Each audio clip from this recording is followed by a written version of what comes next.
जय श्री कृष्ण दोस्तों, आपका स्वागत है हमारे चैनल के की स्टोरी में। आज हम आपके लिए लाए हैं जासूसों की टोली की कहानी। दोस्तों, कहते हैं कि गांव की जिंदगी बहुत सीधी सादी होती है, जहां हर सुबह सूरज की रोशनी के साथ खेतों में हरियाली लहराती है और हर शाम मिट्टी की महक के साथ घरों में सुकून भर जाता है। लेकिन क्या हो अगर इसी शांति के बीच एक ऐसा रहस्य जन्म ले जो हर दिल को दहला दे। एक बच्चा जो खेतों की ओर खेलने गया लेकिन फिर कभी वापस नहीं आया। एक चुप रहने वाला बूढ़ा जिसकी आंखों में छिपे थे डरावने सच। और चार छोटे बच्चे जो खेल खेल में बन गए जासूस और शुरू कर दी एक सच्चाई की खोज जो गांव की परतों को एक एक कर खोलने वाली थी। गांव का नाम था बासेपुर। चारों ओर खेत खलिहान, मिट्टी के घर और लोगों की सादी जिंदगी। ये गांव अपनी शांति और आपसी मेलजोल के लिए जाना जाता था। यहाँ कोई बड़ा अपराध कभी हुआ ही नहीं था, लेकिन उस साल की गर्मियों में कुछ ऐसा हुआ जिसने पूरे गांव की नींद उड़ा दी। 10 साल का एक लड़का चिंटू एक शाम खेतों की तरफ खेलने गया और फिर कभी वापस नहीं लौटा। उस दिन शाम को गांव के बच्चे रोज की तरह खेल रहे थे। चिंटू सबसे छोटा था मगर बहुत चंचल। वह अक्सर खेतों में दौड़ता, छिपन छिपाई खेलता और आम के पेड़ से कच्चे आम तोड़कर लाता। उसके साथ उसके दोस्त भी थे, गुड्डू, पिंकी, भोला और सरिता। सब मिलकर एक टीम जैसे थे जो दिन भर गांव के कोनों में घूमते, मस्ती करते। लेकिन उस दिन कुछ अलग था। सूरज ढलने लगा, बच्चे एक एक कर घर चले गए, लेकिन चिंटू नहीं लौटा। रात को उसकी मां गीता ने रो रो कर आसमान सिर पर उठा लिया। गांव के लोग इकट्ठा हुए। प्रधान जी ने गांव के 2 जवान लड़कों बलराम और राजू को खोजबीन के लिए खेतों की ओर भेजा। टॉर्च की रोशनी में खेतों की झाड़ियों को टटोला गया, लेकिन कोई सुराग नहीं मिला। दूसरे दिन सुबह होते ही सारा गांव परेशान हो उठा। बच्चे को ढूंढने के लिए टोली बनी, मुनादी कराई गई, लेकिन चिंटू का कहीं कोई नामो निशान नहीं था। तीसरे दिन गांव के बाहर वाले तालाब के पास चिंटू की एक चप्पल मिली। यह देखकर सबका दिल बैठ गया।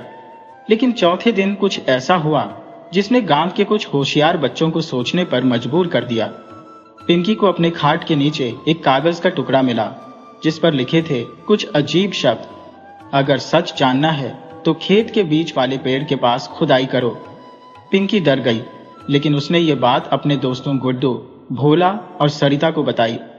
ये बच्चे अक्सर मिलकर कुछ नया करने की कोशिश करते थे। वो खुद को जासूसों की टोली कहते थे। हालांकि पहले तक यह सिर्फ एक खेल था, मगर अब हालात असली थे। चिंटू उनका सबसे प्यारा दोस्त था और उसकी तलाश करना अब उनका मकसद बन गया था। चारों दोस्त रात को खेतों की ओर निकले। रास्ते में वह बेहद डर रहे थे, लेकिन एक दूसरे का हाथ पकड़े आगे बढ़ते रहे। खेत के बीच जो आम का पेड़ था वही खुदाई करने की बात उस चिट्ठी में लिखी थी। पिंकी ने गांव के बाहर वाले लोहार से एक पुराना फावड़ा चुरा लाया था। चारों ने मिलकर खुदाई शुरू की। तकरीबन 1 घंटे की खुदाई के बाद उन्हें वहां एक पुराना टीन का डिब्बा मिला जिसमें एक और कागज, कुछ सिक्के और एक अजीब सी लकड़ी की गुड़िया थी। कागज पर फिर वही अजीब अक्षर थे, लेकिन इस बार नीचे एक नाम लिखा था, बब्बन। बब्बन गांव से बाहर अकेला रहने वाला अधेड़ उम्र का आदमी था। लोग कहते थे कि वह थोड़ा सनकी है, किसी से ज्यादा बोलता नहीं और रात को अक्सर उसकी झोपड़ी से अजीब आवाजें आती है। जासूसों की टोली ने तय किया कि अगली रात वो बब्बन की झोपड़ी की निगरानी करेंगे। रात को चुपचाप जाकर वे उसकी झोपड़ी के पास छिप गए। अंदर से सचमुच अजीब आवाजें आ रही थी, जैसे कोई कुछ बड़बड़ा रहा हो। कभी कभी वह जोर से हंसता, कभी किसी से बात करने जैसा लगता, लेकिन वहां कोई दूसरा नहीं था। अचानक झोपड़ी के पीछे की झाड़ी हिली और टोली डर के मारे झुक गई। किसी ने झाड़ी से झांक कर देखा। एक परछाई थी जो खेत की तरफ जा रही थी। बच्चों ने उसका पीछा किया। वो आदमी एक सूखे कुएं के पास जाकर रुका। उसने चारों ओर देखा, फिर कुएं में कुछ फेंका और वापस चला गया। बच्चों ने रात को ही उस सूखे कुएं में झांका। अंदर कुछ दिखाई तो नहीं दिया, पर एक बदबू सी उठ रही थी। गुड्डू ने कहा, कल दिन में यहां दोबारा आना होगा, रोशनी लेकर। अगली सुबह स्कूल का बहाना बनाकर टोली फिर कुएं के पास पहुंची। एक लंबी रस्सी और टॉर्च लेकर वह अंदर उतरने की योजना बनाने लगे, लेकिन तभी वहां गांव के कुछ आदमी पहुंच गए। उन्हें देखकर टोली डर गई, पर उन लोगों ने बताया कि चिंटू की तलाश में वह पूरा गांव अब जंगल और कुएं तक फैला रहा है। उन्हीं में से एक बूढ़े आदमी ने कहा, इस कुएं की तली में बहुत पुराना रहस्य है। कई साल पहले भी एक बच्चा यहाँ से गायब हुआ था, मगर उसकी कोई खबर नहीं मिली। बच्चों के कान खड़े हो गए। क्या बब्बन इस रहस्य से जुड़ा है? क्या चिंटू अब भी जिंदा है? और वह अजीब अक्षरों वाली चिट्ठी कौन छोड़ रहा है? टोली अब और सतर्क हो गई थी। रात को वे फिर बब्बन की झोपड़ी के पास छिपे। इस बार उन्होंने देखा कि बब्बन किसी से बात कर रहा था, लेकिन वहां कोई और नजर नहीं आ रहा था। पिंकी ने अपनी छोटी सी कैमरा पेन से यह सब रिकॉर्ड किया। तभी अचानक अंदर से किसी बच्चे की चीख आई। ये सुनते ही चारों चौंक गए। गुड्डू बोला, ये चिंटू की आवाज है। वह भागकर प्रधान जी के पास गए, वीडियो दिखाया। गांव वाले इकट्ठा हुए और बब्बन की झोपड़ी पर धावा बोला गया। अंदर एक तहखाना निकला जिसमें चिंटू को बांध कर रखा गया था। बब्बन को पकड़ लिया गया और जब उससे पूछा गया कि वह ऐसा क्यों कर रहा था, तो उसने जो कहा उसने सबको और चौंका दिया। मुझे भी किसी ने ऐसा करने को कहा था, मैं तो सिर्फ मोहरा हूं। अब रहस्य और गहरा हो गया था। बब्बन असली गुनहगार नहीं था, उसके पीछे कोई और था। वो कौन था और क्यों करवा रहा था बच्चों को अगवा? जासूसों की टोली को अब एक नए सुराग की तलाश थी। चिंटू तो मिल गया, लेकिन खेल अब शुरू हुआ था। गांव बासेपुर में सब कुछ उलट पुलट हो गया था।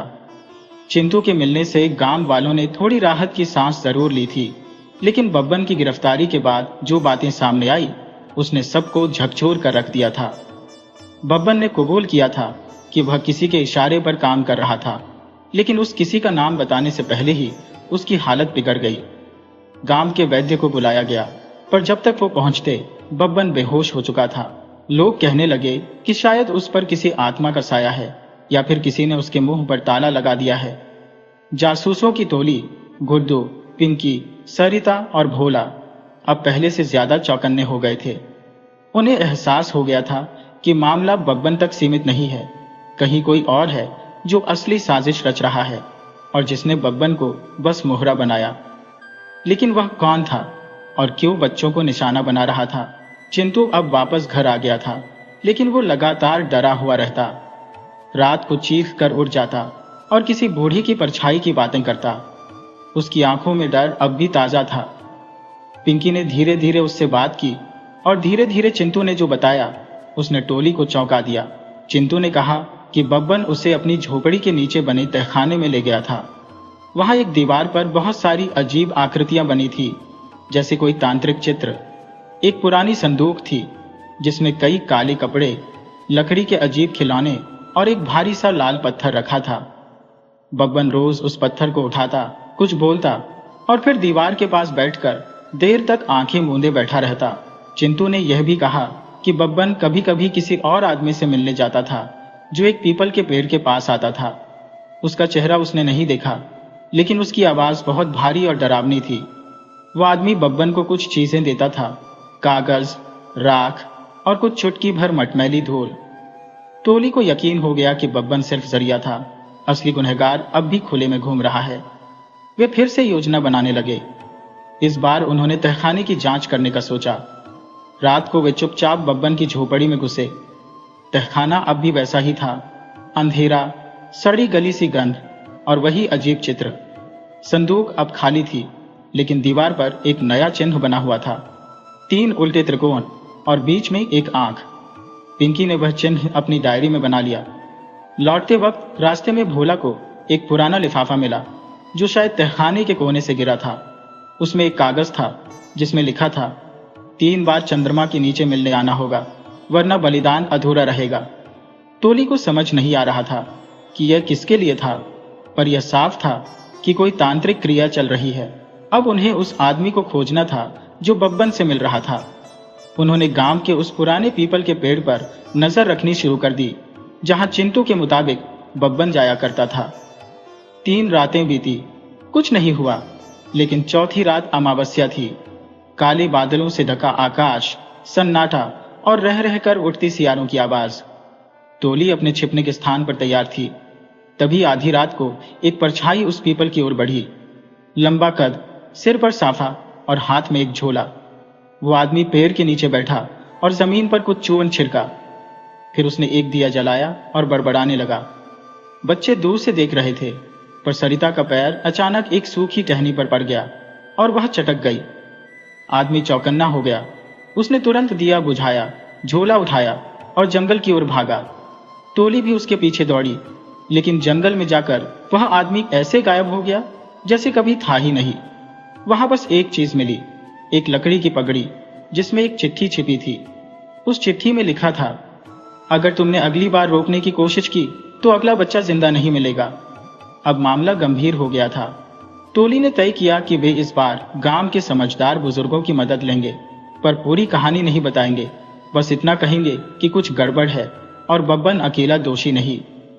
दूसरे दिन वे पहुंचे गांव के सबसे पुराने आदमी बाबा हरिदास के पास। बाबा बहुत कम बोलते थे, पर जब बोले तो टोली की रीढ़ तक सिहर गई। उन्होंने कहा, गांव की धरती पर सालों पहले ही एक काला साया उतरा था, जिसे एक तांत्रिक ने रोक रखा था। वह साया अब फिर से जाग रहा है और उसका मकसद बच्चों की मासूम आत्माओं को पकड़ना है। टोली को अब सब कुछ आपस में जुड़ता दिखने लगा। अब उन्हें सिर्फ जासूसी नहीं करनी थी, बल्कि गांव की रक्षा भी करनी थी। लेकिन यह आसान नहीं था। अगली अमावस्या तक उनके पास वक्त कम था और दुश्मन कौन है, यह अब भी एक रहस्य बना हुआ था। रात को सरिता को सपना आया, एक कुएं में गिरा बच्चा मदद के लिए चिल्ला रहा है। उसका चेहरा साफ नहीं था, लेकिन उसकी आंखों में वही डर था जो चिंटू की आंखों में था। क्या यह सपना था या कोई चेतावनी? अगली सुबह गांव में खबर फैली कि एक और बच्चा नंदू स्कूल नहीं पहुंचा। उसकी मां ने बताया कि वह जल्दी तैयार होकर निकला था, लेकिन स्कूल पहुंचा ही नहीं। पूरे गांव में फिर हड़कंप मच गया। अब सबकी निगाहें जासूसों की टोली पर थी। क्या वे इस बार नंदू को बचा पाएंगे? क्या वह रहस्यमय आदमी फिर से आएगा? और सबसे बड़ा सवाल, कहीं यह सब गांव की किसी पुरानी रूह से तो नहीं जुड़ा है? कहानी अब और भी गहरी हो गई थी और जासूसों की टोली को अब डर को हराकर गांव को बचाना था। नंदू के गायब होने की खबर जंगल में आग की तरह फैल गई। गांव वाले अब डर से कांपने लगे थे। 2 बच्चों के गायब होने की घटनाओं के बाद अब तीसरी बार ऐसा हुआ था, और हर बार कोई गहराई से जुड़ी रहस्यमयी बात सामने आ रही थी। लोग अब इसे सामान्य घटना नहीं मान रहे थे। गांव की औरतें तुलसी के आगे दिया जलाकर मन्नतें मानने लगी, और कुछ तो अपने बच्चों को घर से बाहर भेजने तक से डरने लगे। गुड्डू, पिंकी, भोला और सरिता की टोली अब पूरी तरह सक्रिय हो चुकी थी। वे जान गए थे कि कुछ बहुत बड़ा और खतरनाक उनके गांव पर मंडरा रहा है। नंदू के गायब होने के बाद उनका पहला कदम था उस रास्ते की तलाश करना जिससे होकर नंदू स्कूल जाता था। वे सुबह सुबह उसी रास्ते पर निकले। रास्ते में उन्हें एक टूटा हुआ स्लेट का टुकड़ा मिला और पास में मिट्टी में कुछ अजीब से घिसटने के निशान। भोला झुककर निशान देखने लगा और वह निशान जंगल की ओर मुड़ते जा रहे थे। टोली ने बिना वक्त गवाए उसी दिशा में चलना शुरू कर दिया। थोड़ी दूर चलने के बाद उन्हें एक पुराना सूखा कुआं दिखा, जिसे गांव वाले वर्षों पहले छोड़ चुके थे। कहते थे उसमें एक बार एक औरत गिर गई थी और तब से उसकी आत्मा कुएं में रहती है। बच्चे वहां जाने से डरते थे, लेकिन जासूसों की टोली अब डर से ऊपर उठ चुकी थी। कुएं के पास पहुंचकर सरिता को कुछ अजीब सा एहसास हुआ। हवा में एक ठंडापन था और कुएं के पास बैठते ही जैसे किसी ने कान में फुसफुसा कर कुछ कहा हो। पिंकी ने गुड्डू से कहा कि वो नीचे झांके। गुड्डू ने टॉर्च निकाली और नीचे रोशनी डाली, लेकिन नीचे सिर्फ अंधकार था। तभी सरिता को लगा जैसे कोई हल्की सी आवाज आई, बचाओ। सभी चौकन्ने हो गए। गुड्डू ने कहा कि किसी को अंदर जाना होगा, लेकिन रस्सी के बिना यह असंभव था। वे गांव लौटे और एक लंबी मजबूत रस्सी लेकर फिर लौटे। गुड्डू ने खुद नीचे जाने का फैसला किया। रस्सी से बांधकर जैसे ही उसे धीरे धीरे नीचे उतारा गया, अंधकार और गहराई का डर भी बढ़ता गया। नीचे पहुंचकर गुड्डू ने देखा कि दीवारों पर काई जमी थी और कुएं का तल बिल्कुल गीला और फिसलन भरा था। अचानक टॉर्च की रोशनी में उसे एक कोना दिखाई दिया जहां कुछ हलचल थी। गुड्डू धीरे धीरे उस तरफ बढ़ा और वहां एक छोटी सी सुरंग जैसी जगह में लेटा हुआ नंदू था। डरा, सहमा, गीले कपड़ों में कांपता हुआ। गुड्डू ने जैसे ही उसका हाथ पकड़ा, नंदू फूट फूट कर रोने लगा। ऊपर से रस्सी नीचे भेजी गई और किसी तरह नंदू को बाहर निकाला गया। फिर गुड्डू भी ऊपर आया। गांव वाले इकट्ठा हो गए थे। नंदू को बचा लिया गया था, लेकिन अब सबसे बड़ा सवाल यह था कि वह कुएं में कैसे पहुंचा। पूछने पर नंदू ने जो बताया उसने सबको दहला दिया। उसने कहा कि जब वह स्कूल जा रहा था, रास्ते में एक बुजुर्ग आदमी ने उसे आवाज दी। लंबा कद, सफेद दाढ़ी और लाल चादर ओढ़े हुए। उसने कहा कि उसके पास मिठाई है और वह कुछ दिखाना चाहता है। नंदू थोड़ा डरा, लेकिन मिठाई का नाम सुनकर रुक गया। उसके बाद वह आदमी उसे लेकर जंगल की तरफ आया और फिर उसने नंदू के सिर पर हाथ फेरा। इसके बाद नंदू को कुछ याद नहीं। जब होश आया तो वह कुएं में पड़ा था। अब सबके मन में एक चेहरा बनने लगा, एक रहस्यमयी बाबा, जो शायद गांव के भीतर छुपा है या बाहर से आता है। टोली को लगा जैसे यह वही आदमी है जो बब्बन को आदेश देता था और पीपल के पास पूजा करता था। उसी रात सरिता को फिर सपना आया। इस बार वह कुएं के पास खड़ी थी और एक और बच्चा उसे दूर बुला रहा था। उसकी आवाज में दर्द था, लेकिन चेहरा फिर भी साफ नहीं दिखा। सरिता ने देखा कि बच्चे के पीछे एक छाया खड़ी है, लंबा सा आकार, जिसकी आंखें जल रही थी। अगली सुबह टोली उस सपने को नजरअंदाज नहीं कर सकी। उन्होंने गांव के पुराने नक्शे को देखा और जाना कि उस कुएं से एक सुरंग गांव के एक पुराने शिव मंदिर की ओर जाती है, जो अब बंद है और वीरान पड़ा है। टोली ने तय किया कि अब अगली जांच उसी मंदिर में करनी होगी। वे शाम को, जब गांव वाले पूजा पाठ में लगे थे, चुपके से मंदिर की ओर निकल पड़े। मंदिर तक पहुंचते ही उन्हें वहां धूल और जाले ही दिखे, लेकिन मंदिर के अंदर जाते ही उन्हें जमीन पर कुछ निशान दिखे, किसी भारी वस्तु के घसीटे जाने के। जमीन पर एक चक्राकार छेद भी था जो ढंका हुआ था। उन्होंने मिलकर उस पत्थर को हटाया तो वहां एक सीढ़ियों वाला रास्ता नीचे जाता दिखा। नीचे उतरते ही उन्हें एक बड़ा सा तहखाना मिला। वहां दीवारों पर वही चित्र बने थे जो बब्बन के घर के तहखाने में थे, लेकिन इस बार वहां एक और चीज थी, एक बड़ी लकड़ी की आकृति जिसमें 3 आंखें बनी थी। उसके सामने रखे तख्त पर कुछ मिट्टी, राख और बच्चों के कपड़े रखे थे। टोली कांप उठी। तभी एक आहट हुई, किसी के आने की आवाज। सभी एक कोने में छिप गए। एक लंबा आदमी अंदर आया। चेहरा अब भी छुपा हुआ था, लेकिन उसने जो कहा उसे टोली की सांसें थम गई। अब की बार बलिदान पूरा होगा। तीसरी अमावस्या को रोकने वाला कोई नहीं बचेगा। अब टोली को समझ आ गया था कि कुछ बड़ा होने वाला है और वह दिन दूर नहीं है। उन्हें गांव को बचाना ही होगा, लेकिन सवाल यह था कि कैसे। जैसे जैसे तीसरी अमावस्या पास आ रही थी, खतरे का साया गहरा होता जा रहा था। गांव की जमीनें अब और रहस्य समेटे थी और जासूसों की टोली को जल्द ही अगला कदम उठाना था। तीसरी अमावस्या बस कुछ ही दिनों दूर थी। गांव में अब एक अनकहा सन्नाटा पसर चुका था। लोग बेवजह घर से बाहर नहीं निकलते थे और बच्चे तो जैसे घरों में कैद हो चुके थे। स्कूल बंद हो चुका था। मंदिर के घंटों की आवाजें अब थम सी गई थी। सबको किसी अनहोनी का डर सताने लगा था, लेकिन कोई खुलकर कुछ कहने को तैयार नहीं था। जासूसों की टोली हर दिन कुछ नया खोजने में लगी थी। वे मंदिर के तहखाने से निकलकर गांव की पुरानी किंवदंतियों को समझने की कोशिश कर रहे थे। भोला की दादी ने एक बार बताया था कि कई साल पहले भी ऐसा ही कुछ हुआ था।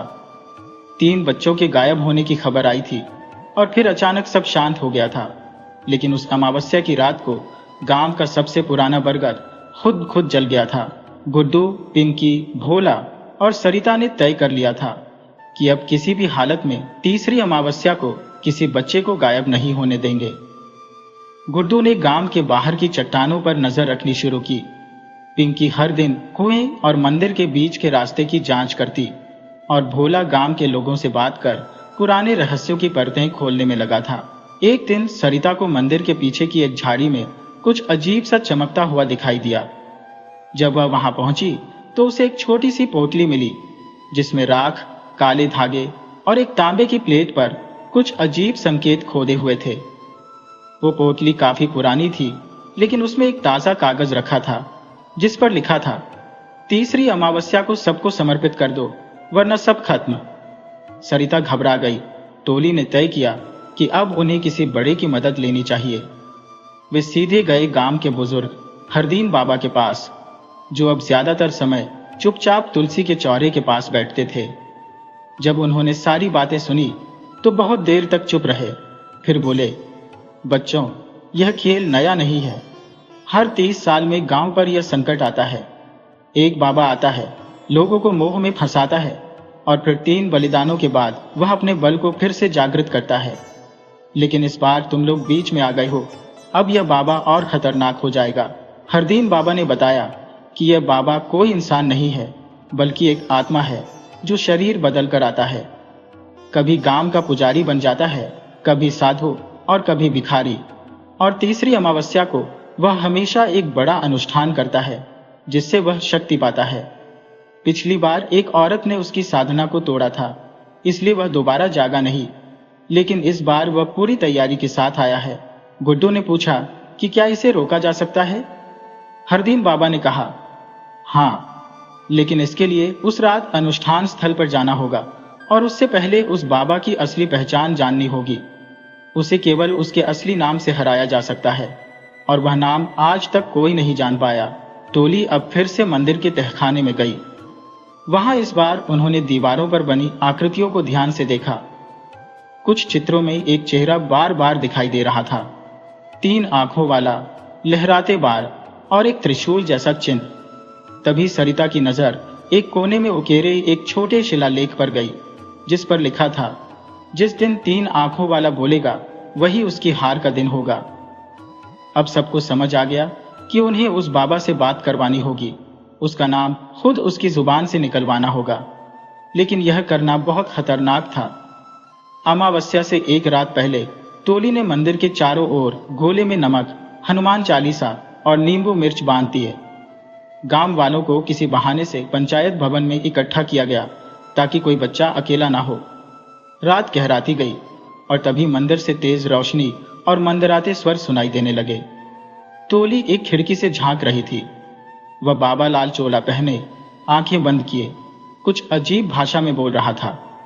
उसके चारों ओर 4 मुट्ठियों में राख और एक लकड़ी की घोड़ियां रखी थी। सरिता ने साहस कर भीतर कदम रखा। बाबा ने जैसे ही आंखें खोली, उसकी आंखों में आग थी। वह चिल्लाया, कौन हो तुम, मेरी साधना के बीच में आने वाले? सरिता बोली, हम वो हैं जो तुम्हारा नाम जानने आए हैं। बाबा हंसा, मेरा नाम लेने से क्या होगा? गुड्डू बोला, क्योंकि नाम ही तुम्हारी हार है। बाबा अचानक गुस्से में उठा और उसकी छाया 3 गुना बड़ी हो गई। उसने कहा, मैं हूं त्रिनेत्रनाथ, मैं वही हूं जिसने कई युगों से इस गांव को चलाया है। कोई नहीं रोक सकता मुझे। तभी भोला ने वह तांबे की प्लेट उसके सामने फेंकी, जिस पर वही नाम खुदा था, त्रिनेत्रनाथ। बाबा की आंखें फटी की फटी रह गई। तभी पूरे मंदिर में तेज तूफानी हवा चली, दीवारें कांपने लगी और बाबा की देह से धुआं निकलने लगा। वो चिल्लाया, तुम लोगों ने मेरी पहचान उजागर कर दी, मैं फिर आऊंगा। और एक तेज विस्फोट के साथ वो गायब हो गया। मंदिर शांत हो गया। टोली को ऐसा लगा जैसे उनकी सांसें अब वापस आई हो। अगले दिन अमावस्या थी, लेकिन सब कुछ सामान्य था। गांव में कोई नहीं गायब हुआ, कोई अजीब घटना नहीं घटी। गांव वाले अब भी नहीं जानते थे कि उन्हें बचाने वाले बच्चे थे, जासूसों की टोली। लेकिन क्या यह अंत था या बाबा फिर किसी और रूप में लौटेगा? गांव में सब कुछ अब सामान्य दिख रहा था, लेकिन जासूसों की टोली जानती थी कि यह शांति असली नहीं है। त्रिनेत्रनाथ बाबा के विस्फोट के बाद गांव वालों को लगा कि अब संकट टल गया है। लोग फिर से अपने कामकाज में लग गए। बच्चों की किलकारियां फिर से सुनाई देने लगी। लेकिन गुड्डू, पिंकी, भोला और सरिता के दिल में अब भी बेचैनी थी। कुछ अधूरा था, जैसे कोई परछाई अब भी पीछा कर रही हो। रातों को सरिता को सपने आने लगे। एक चिता जो जलती नहीं, एक घंटा जो बजता है पर सुनाई नहीं देता, और वह चेहरा, त्रिनेत्रनाथ का चेहरा, जो धुएं में बदलकर वापस आ रहा है। गुड्डू ने तय किया कि अब उन्हें इस अध्याय को हमेशा के लिए बंद करना होगा। केवल उसे हराना काफी नहीं था, उसे मिटाना होगा। हरदीन बाबा अब भी चुप थे। उन्होंने टोली को एक आखिरी बात बताई, त्रिनेत्रनाथ को हराकर तुम लोगों ने उसकी शक्ति को कमजोर किया है, लेकिन वह अब शरीर में नहीं, हवा में है। वो गांव के किसी न किसी में घुसकर वापस लौटेगा। उसके चिन्ह को पहचानो। 3 बार आंखें झपकाना, किसी की परछाई ना होना और सांप के फुफकार जैसी सांसें। अब टोली को एक नया खेल खेलना था। गांव के हर आदमी को ध्यान से देखना, किसी पर शक होने पर उसका पीछा करना और उस आत्मा को पकड़ना जिसने अब नया शरीर लिया है। एक रात पिंकी गांव के बाहर बने बड़ के पेड़ के पास से गुजर रही थी, जब उसने देखा कि वहां पर गांव का पुजारी रामदीन अकेले बैठा कुछ बड़बड़ा रहा है। उसके सामने एक लकड़ी का कटोरा और उसमें कुछ राख थी। वो धीरे धीरे आंखें बंद करके कुछ मंत्र बोल रहा था और अचानक उसने 3 बार अपनी आंखें झपकाई। पिंकी के रोंगटे खड़े हो गए। वो धीरे से वहां से हटी और सीधा टोली को बुला लाई। गुड्डू ने सबको तैयार किया। इस बार उनका सामना इंसानी शरीर में छिपे त्रिनेत्रनाथ से होना था। सरिता ने योजना बनाई कि गांव के पुराने कुएं के पास वह रामदीन को ले जाकर उसे तांबे के घेरे में बांधेंगे और वहां उसकी असलियत सामने लानी होगी। भोला ने मंदिर से पुराने पीतल के दीपक और राख इकट्ठी की, जिनका उपयोग आत्मा को बांधने के लिए होता था। अगली रात टोली ने गांव के बच्चों को एक खेल के बहाने पंचायत भवन में बुलाया ताकि कोई बाहर ना रहे। रामदीन को गुड्डू ने मंदिर के नाम पर बुलाया और धीरे धीरे उसे उस कुएं के पास ले आया। चारों ने उसे एक गोल घेरे में बैठा दिया। जैसे ही दीपक जलाए गए और राख हवा में बिखरी, रामदीन की आंखें लाल हो गई। उसकी आवाज बदलने लगी। वो चिल्लाने लगा, बेवकूफ बच्चों, क्या तुम समझते हो कि मुझे फिर कैद कर सकते हो? मैं तो अब हवा हूं, पानी हूं, मैं तुम सब में समा जाऊंगा। फिर अचानक उसका शरीर कांपने लगा और उसके चारों ओर राख गोल घूमने लगी। सरिता ने वही तांबे की प्लेट उसकी ओर फेंकी और गुड्डू ने मंत्र पढ़ना शुरू किया। वही मंत्र जो दीवार पर खुदा था। त्रिनेत्रनाथ अब पूरी तरह प्रकट हो चुका था। उसका चेहरा अब रामदीन का नहीं था। 3 आंखों वाला चेहरा, जलता हुआ और आवाज गूंजती हुई जैसे 100 लोगों के बोलने से भी भारी। गांव में अचानक बिजली चली गई, तेज आंधी चली और मंदिर की घंटियां अपने आप बजने लगी। लेकिन टोली डरी नहीं। उन्होंने त्रिशूल का निशान बनाकर उसे घेरे में बांधा।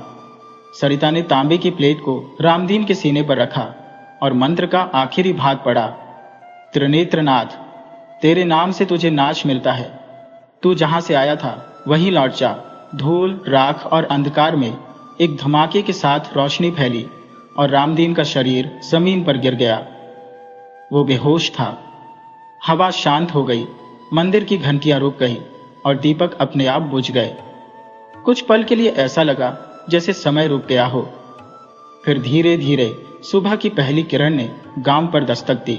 गांव का आसमान साफ था, पक्षी चहचहा रहे थे और बच्चों की हंसी फिर से हवाओं में गूंजने लगी। रामदीन को होश आया, लेकिन उसे कुछ याद नहीं था, जैसे कोई सपना देखा हो। हरदीन बाबा ने कहा, अब त्रिनेत्रनाथ गया है हमेशा के लिए। इस बार उसका नाम उसके अंत का कारण बना। गांव को नहीं पता था कि यह सब करने वाले वही 4 बच्चे थे जिन्हें वह बस शरारती या खेलने वाले समझते थे। लेकिन उनकी यह टोली अब गांव की रक्षक बन गई थी, जासूसों की टोली। और उन्होंने वादा किया कि अगर कभी गांव पर फिर कोई साया मंडराया तो वे फिर से तैयार रहेंगे। लेकिन जैसे ही टोली हंसी मजाक में पंचायत भवन की ओर बढ़ी, एक पीपल के पत्ते पर एक धुआं उड़ता दिखा और उसके साथ एक धीमी सी फुफकार गूंजती थी। क्या त्रिनेत्रनाथ सच में खत्म हुआ था या फिर वह बस अगली अमावस्या का इंतजार कर रहा था?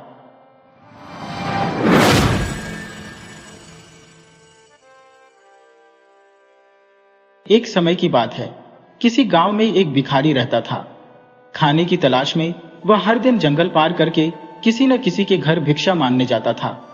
आज भी भिक्षा लेकर अपने घर की ओर लौटते समय वह बहुत ही खुश था।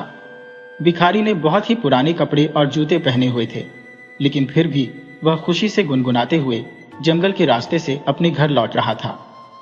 किस्मत की बात थी कि इस समय जंगल में एक राजा भी था जो अपने हालात से दुखी था और महल से भागकर वहां आराम कर रहा था।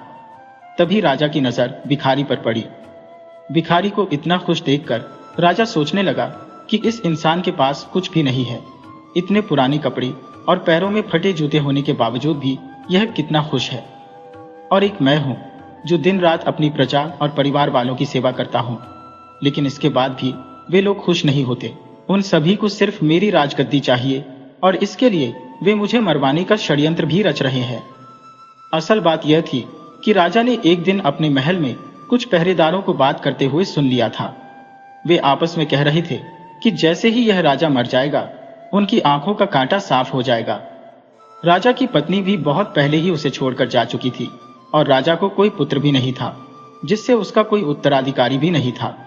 जिस दिन से राजा ने अपने खिलाफ इस षड्यंत्र के बारे में सुना, तब से वह बहुत ही सावधान रहने लगा था। एक दिन राजा के खाने में उसके भाई ने जहर मिला दिया था, जिसके बारे में राजा को भनक भी नहीं थी। जब राजा खाना खाने बैठा, तभी अचानक एक बिल्ली आकर वह खाना खा गई और कुछ ही देर बाद वह बिल्ली मर गई। इस घटना के बाद से राजा अपने खिलाफ हो रहे षड्यंत्र के प्रति बेहद सतर्क हो गया था। इन्हीं सभी बातों से परेशान होकर एक दिन राजा ने महल छोड़ दिया और बिना किसी को बताए जंगल में आ गया। वह जंगल उसकी नगरी से बहुत दूर था, इस वजह से उसे वहां कोई पहचान भी नहीं सकता था। भिखारी को देखकर राजा ने सोचा कि हम दोनों ही इंसान हैं, बस फर्क यह है कि वह खुश इंसान है और मैं दुखी राजा। जल्दी जल्दी में महल से भागते समय राजा अपनी राजसी पोशाक में था। जब भिखारी ने राजा को देखा तो थोड़ा पीछे हट गया और सोचने लगा कि मैंने तो फटे पुराने कपड़े और जूते पहने हैं, भीख न मिले तो मैं भूखा रह जाऊंगा। लेकिन इसके तो ठाट बाट ही अलग है। यह कितना खुशकिस्मत है कि इसके पास हीरे जवाहरात, सुंदर कपड़े और जूते हैं, फिर भी यह आदमी खुश नहीं दिख रहा। भिखारी ने सोचा कि चलो इस आदमी से इसके खुश न होने की वजह पूछता हूं। भिखारी राजा के पास पहुंचा और उसे राम राम बोला। राजा ने भिखारी को राम राम का जवाब दिया। भिखारी ने कहा, आप तो बहुत ही अमीर लगते हैं, शायद आप किसी कहानी के राजा हैं। राजा ने कहा, हाँ तुम सही बोलते हो, मैं सूरतगढ़ का राजा हूं और अपना राज अपने भाई को देकर यहां आ गया हूं। मेरे घर वाले दौलत के चक्कर में मुझे मारवाने का षड्यंत्र कर रहे थे। इससे बचने के लिए मैं यहां पर मन की शांति के लिए आया हूं। काफी दिनों से मैं ऐसी ही हालत में हूं। रास्ते में जो भी फल फूल मिलता है वही खाकर गुजारा कर रहा हूं। आज मुझे बहुत तेज भूख लगी है, इसीलिए मैं इधर उधर खाने की तलाश में घूम रहा हूं। तुम्हारे पास अगर कुछ खाने के लिए है तो कृपया करके मुझे थोड़ा खाना दे दो। भिखारी ने मुस्कुराते हुए राजा की तरफ देखा और कहा, अगर तुम मुझे यह अपनी सोने की अंगूठी दोगे तो मैं तुम्हें खाना दिला सकता हूं। राजा यह सुनकर खुश हो गया। उसने अपनी अंगूठी भिखारी को दे दी और बदले में भिखारी ने उसे रोटी लेकर दी। भिखारी ने राजा से कहा, तुम और मैं दोनों अकेले हैं, चलो हम दोनों साथ में ही चलते हैं। दोनों साथ में चलते हुए एक घने जंगल में पहुंचे और वहां आराम करने लगे। भिखारी ने कहा, आप कितने भाग्यवान हैं, आपके पास इतनी धन दौलत है, लेकिन मेरे पास कुछ भी नहीं है और मैं फटे पुराने कपड़े और जूते पहनकर घूम रहा हूं।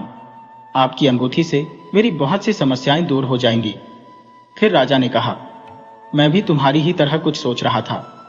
तुम्हें फटे जूते की परवाह किए बिना खुशी से अपने रास्ते जाते देख मैंने सोचा कि तुम्हारी जैसा खुश नसीब कोई नहीं होगा। मेरे पास सब कुछ होते हुए भी मैं खुश नहीं हूं। फिर बातों ही बातों में भिखारी ने राजा से उसके राज्य की सारी जानकारी पूछ ली और फैसला किया कि रात के समय राजा जब सो जाएगा तो वह उसके कपड़े और गहने लेकर वहां से भाग जाएगा। रात हो चुकी थी। जब तक राजा सोया नहीं, तब तक भिखारी उससे मीठी मीठी बातें करता रहा। रात को उसने राजा के खाने में बेहोशी की दवा मिलाकर उसे दे दी। इसके बाद राजा गहरी नींद में सो गया। फिर भिखारी ने राजा के कपड़े और उसके सारे गहने पहने और वहां से भाग गया। राजा सोता ही रह गया। लेकिन जो भिखारी अब राजा के कपड़े पहने हुए जा रहा था, उसे रास्ते में कुछ चोरों ने देख लिया।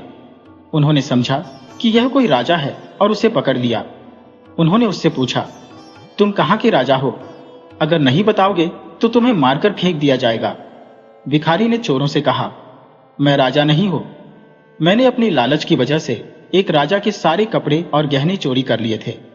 वह राजा अपने जीवन से दुखी होकर जंगल में खाने के लिए भटक रहा था। लेकिन चोरों ने उसकी बात का विश्वास नहीं किया और बोले, तुम नाटक कर रहे हो। उन्होंने भिखारी को फिर से मारना शुरू कर दिया और पूछा, सच सच बताओ कि तुम कहां के राजा हो? इस बार भिखारी ने चोरों की मार से बचने के लिए यह बात स्वीकार कर ली। हाँ, मैं राजा राय प्रताप हूँ, जो सूरतगढ़ का राजा है। मेरा भाई राय बहादुर मेरे राज्य का मंत्री है। लेकिन चोर अभी भी उसकी बात का भरोसा नहीं कर रहे थे। दूसरी तरफ जब राजा की नींद खुली तो वह भिखारी को बुलाने लगा। उसने अपने आसपास देखा तो उसके पास सिर्फ एक पोटली थी जिसमें भिखारी का कुछ सामान पड़ा हुआ था। इधर चोर सूरतगढ़ के महल में पहुंच गए और वहां के मंत्री राय बहादुर से कहते हैं, हमारे पास तुम्हारा भाई है, अगर उसे जिंदा बचाना चाहते हो तो हमें 3000 सोने के सिक्के देने होंगे। यह सुनकर राय बहादुर ने कहा, इसके लिए तुम्हें मेरे भाई के मुंह पर कपड़ा बांधकर राजमहल में लाना होगा, तभी हम तुम्हें 3000 सोने के सिक्के देंगे। चोर उसे भिखारी के मुंह पर कपड़ा बांधकर उसे राजमहल में ले आते हैं और उसे राय बहादुर के हवाले कर देते हैं। राजा के कपड़ों में भिखारी को देखकर राय बहादुर को यकीन होता है कि यह उसका भाई है। फिर उसने सोचा कि अब वह इसे मारकर खुद राजा बन जाएगा। लेकिन जब भिखारी के मुंह से कपड़ा हटाया गया तो उसे बहुत ही गुस्सा आया। उसने चोरों से कहा, मुझे पता है कि तुम लोग दौलत के चक्कर में मुझे झूठ बोल रहे हो। ये आदमी मेरा भाई नहीं है। हम तुम्हें 2 महीने का समय देते हैं। मेरे भाई को पकड़ कर ले आओ, अगर नहीं लाए तो तुम सबको मरवा दिया जाएगा, और यहां से भागने की कोशिश की तो जिंदा दफना दूंगा। यह बात सुनकर सभी चोर बहुत ही डर गए और मौका मिलते ही वहां से भाग गए। रास्ते में उन्होंने भिखारी से कहा, तुम सही थे, अब हमें बताओ वह असली राजा कहां पर है, फिर तुम्हें भी फिरौती के धन में से हिस्सा दिया जाएगा। भिखारी ने बताया कि उसने राजा को इसी जंगल में छोड़ दिया था, लेकिन बहुत ढूंढने के बाद भी राजा उन्हें नहीं मिला। वही नींद से जागने के बाद राजा को भिखारी की सारी हरकत समझ में आ चुकी थी। उसे बहुत ही दुख हुआ। उसने सोचा कि अब उसे कहीं जाकर खाने का इंतजाम करना होगा, वरना वह भूख से मर ही जाएगा। उसके पास एक पोटली पड़ी थी जो शायद उस भिखारी की रह गई थी। उसने पोटली खोली तो उसमें एक साधु का चोला था। राजा ने साधु का चोला पहनकर साधु का भेष बना लिया। कई दिनों तक राजा भूखा और प्यासा ही चलता रहा। जो भी सूखे फल उसे मिलते वह खा लेता। साधु का भेष बनाए हुए राजा जंगल से निकलकर एक छोटे से गांव में जा पहुंचा। वहां एक नदी के किनारे पहुंचकर वह सो गया। 2 दिनों तक वह सोता ही रहा। वहीं आसपास के लोगों को लगा कि यह कोई साधु बाबा है जो अपनी समाधि में ध्यान कर रहा है। लोगों ने सो रहे राजा के पास चावल चढ़ा दिए तो कुछ लोगों ने धूप जला दी। जब तीसरे दिन राजा की नींद खुली तो उसने अपने पास बहुत सारे फलों का चढ़ावा देखा। यह सब देखकर वह बहुत ही खुश हो गया। राजा ने मन ही मन सोचा, सन्यासियों का जीवन कितना अच्छा है, बिना मेहनत किए भजन मिल जाता है। अब उसे यहां से जाने और खाने की आवश्यकता नहीं है। राजा ने वहीं पर एक कुटिया बना ली और उसमें रहने लगा। गांव के लोग उसकी पूजा करते और चढ़ावे में खाने के लिए फल और अन्य चीजें दे जाते थे। एक दिन गांव के सभी लोग मिलकर उसके पास आए और कहने लगे, बाबा, हमारे गांव में बहुत सालों से बारिश नहीं हो रही है, आप कोई उपाय करें। यह सुनकर राजा परेशान हो गया कि अब वह क्या करे। वह अपनी सच्चाई बता भी नहीं सकता था। उसने लोगों से कहा, इसके लिए उपवास करना होगा। अगले 2 महीने तक कोई भी मेरी कुटिया के अंदर नहीं आएगा। गांव वाले उसकी बात मान गए। लोग दूर से ही कुटिया के बाहर चढ़ावा चढ़ाकर चले जाते। राजा सोचने लगा कि उसका जीवन हर तरह से मुश्किलों से भरा है। उसे दूसरों का अच्छा जीवन देखकर जलन नहीं करनी चाहिए। साधु बनकर वह बैठे बैठे खा रहा है, लेकिन उसका जीवन एक कैदी की तरह हो गया है। उसे एक ही जगह पर बैठे रहना होता है। कहां मैं रोज बढ़िया बढ़िया भोजन खाता था और अब कहां सिर्फ फल खाकर जिंदा हूं। साधु के भेष में राजा को भगवान का भजन करने का ढोंग करना पड़ता था। उसने सोचा 2 महीने पूरे होते ही वह यहां से चला जाएगा। धीरे धीरे समय बीतता जा रहा था। एक दिन राजा परेशान होकर खुद ही भगवान से कहने लगा, हे भगवान, मुझे बचा लो, आप ही कोई चमत्कार कर दो। इसके बाद राजा ने भगवान से अपनी सारी गलतियों के लिए माफी भी मांगी। राजा ने भगवान के सामने अपने हाथ जोड़कर कहा, मुझे समझ में आ गया है कि अपनी मुसीबतों से कभी घबराकर भागना नहीं चाहिए, बल्कि उनका डटकर सामना करना चाहिए। हे भगवान, मेरी लाज रख लो और इस गांव में बारिश करवा दो। वहीं गांव के लोग रोजाना कुटिया के बाहर आते, भजन कीर्तन करते और दूर से चढ़ावा चढ़ाकर घर लौट जाते। इसी तरह से 2 महीने पूरे होने वाले थे। तभी एक दिन गांव के लोग दौड़े दौड़े राजा के पास आए और कहने लगे, बाबा, आप तो महान हैं, आपके कारण गांव में बारिश हो चुकी है। राजा ने कहा, अब मुझे इजाजत दो, मैं यहां से जाना चाहता हूं। लेकिन लोगों ने उन्हें रोक लिया। लोगों ने कहा कि वे एक आदमी भेजेंगे जो उनकी सेवा किया करेगा। राजा ने भी सोचा, चलो ठीक है, आगे जो होगा देखा जाएगा। कुछ समय बाद वह भिखारी और चोर राजा को ढूंढते ढूंढते इस गांव में पहुंचे। उन्होंने वहां के लोगों से उस चमत्कारी बाबा के बारे में सुना जो लोगों की समस्याओं को दूर करने के उपाय बता रहा था। जब वे लोग उस बाबा से मिले तो राजा और भिखारी एक दूसरे को पहचान चुके थे, लेकिन चोरों के सामने वे अनजान बने रहे। फिर बाबा के भेष में राजा ने उनसे पूछा, तुम लोग कहां से आए हो? राजा ने कुछ देर तक उन चोरों से बातचीत की और फिर उन्हें जाने के लिए कह दिया। इसके बाद मौका देखकर वह भिखारी राजा से एकांत में मिलने आया और उसने सारी सच्चाई बताई।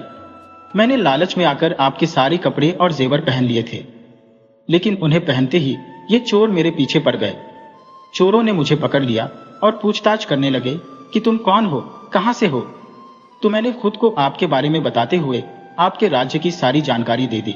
उसके बाद ये चोर मुझे राजमहल में ले गए, जहां पर 3000 सोने के सिक्कों में वे मुझे आपके भाई को देने वाले थे। आपके भाई ने बताया कि वह आपको मारना चाहता है और खुद राजा बनना चाहता है। लेकिन जब उसने मेरा चेहरा देखा तो उसने मुझे पहचान लिया और चोरों को 2 महीने के अंदर आपको ढूंढ निकालने के लिए कहा। तभी से हम आपको ढूंढ रहे हैं। भिखारी ने राजा से कहा, तुम साधु बनकर इन चोरों को जो कहोगे यह मान जाएंगे। इसके बाद राजा, जो कि साधु के भेष में था, चोरों के सामने आया और भिखारी से सुनी हुई सारी समस्याओं को चोरों को बताने लगा। यह सुनकर सारे चोर हैरानी में पड़ गए। उन्होंने राजा से कहा, बाबा, हमें इस परेशानी से बाहर निकाल दो, हम आपके सच्चे भक्त बन जाएंगे। राजा ने भिखारी की मदद से चोरों को उनके गलत रास्ते छोड़कर सही मार्ग पर चलने की शिक्षा दी। चोरों ने राजा की बात मानी और सच्चे भक्त बनकर समाज सेवा करने लगे। राजा ने इस घटना से सीखा कि हर हाल में धैर्य रखना चाहिए और समस्याओं का सामना करना चाहिए। अंत में राजा ने भिखारी को भी माफ कर दिया और उसे अपने साथ महल ले आया, जहां भिखारी को एक सम्मानजनक जीवन मिल गया। साधु बने हुए राजा ने कहा, तुम लोग मुझे राजा के महल में ले चलो, मैं वहां जाकर खुद ही सब कुछ देखना चाहता हूं। महल में कहना कि तुम्हारे साथ एक बहुत बड़े साधु महात्मा है जो हर व्यक्ति का भूत, वर्तमान और भविष्य जानते हैं। चोर और भिखारी साधु बने हुए राजा को अपने साथ लेकर सूरतगढ़ के महल में पहुंच गए। चोरों ने राजा के मंत्री भाई से कहा, हमारे साथ बहुत बड़े महात्मा आए हैं जो आपको आपके भाई राजा राय प्रताप से मिला सकते हैं। राजा अपने भाई को बहुत ही प्यार करता था, लेकिन अब उसे पता चल गया था कि उसका भाई उसके खून का प्यासा है। महल में साधु के रूप में आए राजा की खूब सेवा की गई। फिर उसका भाई उनके पास बैठकर बोला, बाबा, कृपया मुझे मेरे भाई से मिला दीजिए। आज मैं इस राज्य का राजा बनने जा रहा हूं। मेरा भाई बिना कुछ बताए कहीं चला गया है। साधु बने राजा ने अपने राजसी कपड़े पहने और राज दरबार में आ गया। यह देखकर पूरी प्रजा हैरान थी।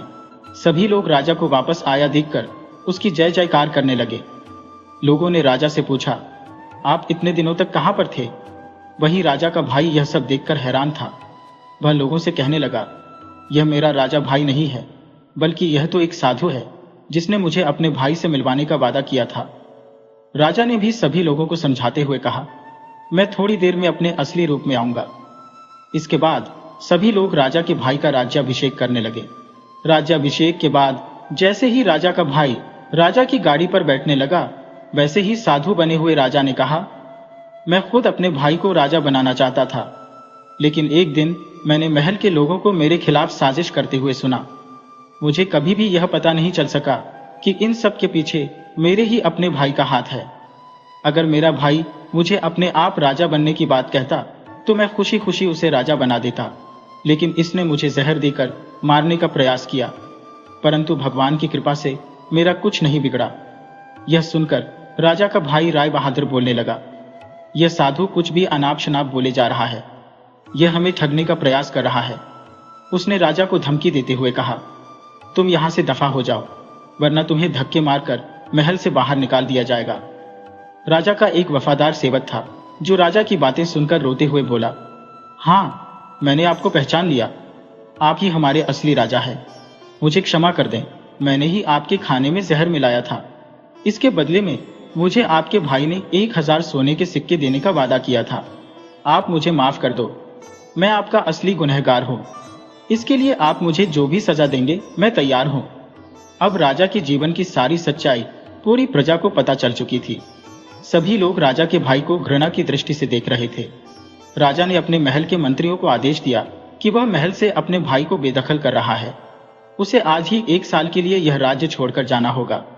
जब उसे अपनी गलती का एहसास हो जाएगा, तब वह महल में वापस आकर मेरे साथ काम करने का अधिकारी बन सकेगा। एक बार फिर से राजा राय प्रताप को अपने राज्य की राजगद्दी मिल गई।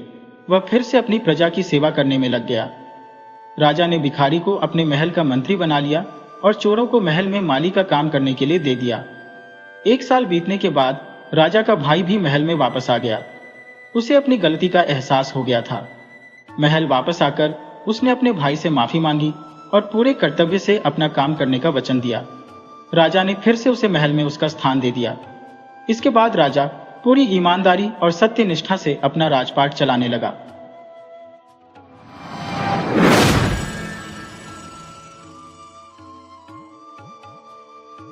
रतनगढ़ नाम के एक राज्य पर राजा रतनसेन का शासन हुआ करता था। रतनसेन का एक बेटा था जिसका नाम था राजकुमार अनिकेत। राजकुमार राजा और रानी की इकलौती संतान था। महाराज रतनसेन ने अपने पुत्र की अच्छी शिक्षा के लिए उसे गुरुकुल में भेजा था। जब राजकुमार अपनी शिक्षा पूरी करने के बाद राजमहल में लौटा तो वह बहुत ही समझदार और न्यायप्रिय नौजवान बन चुका था। इसके अतिरिक्त राजकुमार ने तलवारबाजी, तीरंदाजी, घुड़सवारी, इन सभी युद्ध कलाओं में भी महारत हासिल कर ली थी। महाराज को पूरी उम्मीद थी कि उनके बाद जब राजकुमार राजगद्दी संभालेगा तो एक प्रजापालक राजा बनकर प्रजा की सेवा करेगा। एक दिन महाराज ने राजकुमार को अपने पास बुलाया और कहने लगे, युवराज, हमारी बात तुमने ही इस राज्य का सिंहासन संभालना है। इस राज्य के होने वाले राजा तुम ही हो। लेकिन मेरी एक इच्छा है कि तुम राजगद्दी संभालने से पहले इस दुनिया को घूम फिर लो, इस संसार का भ्रमण कर लो, क्योंकि मेरा मानना यह है कि इस यात्रा से तुम बहुत सी बातें सीख पाओगे। तुम्हें इस तरह के अनुभव प्राप्त होंगे जो राजमहल में रहकर नहीं हो सकते, और वे सभी अनुभव राजा बनने के बाद तुम्हारे बहुत ही काम आएंगे। इस भ्रमण के बाद तुम्हें पता चलेगा कि हमारी जनता के सुख दुख क्या है। तो बस तुम अपने सफर की तैयारी कर लो। लेकिन यह बात याद रखना कि इस सफर के दौरान तुम एक राजकुमार नहीं बल्कि एक साधारण मनुष्य बनकर जाओगे। किसी को भी इस बारे में पता न लगे कि तुम एक राजकुमार हो, इसलिए तुम एक साधारण व्यक्ति का वेश बनाकर दुनिया की यात्रा करने के लिए निकलोगे। इसके अलावा महल से निकलते हुए तुम्हारे पास कुछ भी धन नहीं होगा, ना ही सवारी करने के लिए कोई घोड़ा होगा। यात्रा के दौरान धन कमाने के लिए तुम्हें मेहनत मजदूरी करनी पड़ेगी। इसी से तुम जान सकोगे कि हमारे राज्य के गरीब लोग किस तरह से अपना जीवन यापन करते हैं, उन्हें किस तरह की मुश्किलें जीवन में झेलनी पड़ती हैं। इसके बाद जब तुम लौटकर वापस महल में आओगे तो तुम्हारे पास अपना कमाया हुआ धन भी होना चाहिए। यह धन तुम अपनी मेहनत और ईमानदारी से कमाओगे। अगर तुम इन शर्तों को पूरा करते हुए सफल हुए तो मैं समझूंगा कि इस राज्य की बागडोर तुम बहुत ही अच्छे से संभाल सकोगे। राजकुमार ने महाराज को इस बात का वचन दिया कि वह इन सभी शर्तों को पूरा करेगा, और फिर राजकुमार ने दुनिया के सफर पर जाने के लिए तैयारी शुरू कर दी। राजकुमार के महल को छोड़कर जाने की खबर जब महारानी तक पहुंची तो वह बहुत ही परेशान हुई। अपनी मां की परेशानी को देखते हुए राजकुमार अपनी मां को समझाने लगा और कहने लगा, मुझे यह एक बहुत ही अच्छा अवसर मिला है। मैं दुनिया के सफर पर निकलूंगा तो मुझे बहुत कुछ सीखने को मिलेगा, और इस यात्रा का अनुभव करना मेरे लिए बहुत ही आवश्यक है। यह अनुभव मेरी आने वाली जिंदगी में मुझे बहुत ही काम आएगा। महारानी ने दिल पर पत्थर रखकर राजकुमार को जाने की आज्ञा दे दी। अगले दिन राजकुमार दुनिया के सफर पर निकल पड़ा। राजकुमार के शरीर पर ना तो कीमती कपड़े थे और ना ही उसके पास कोई घोड़ा था। वह एक साधारण आदमी के वेश में महल से निकल पड़ा। महाराज के आदेश के अनुसार राजकुमार के पास फूटी कौड़ी भी नहीं थी। चलते चलते दोपहर हो चुकी थी। राजकुमार ने अब तक काफी रास्ता तय कर लिया था। वह कई गांव और कस्बों को पार करता हुआ आगे ही बढ़ता जा रहा था। अब उसके सामने एक खुला मैदान था।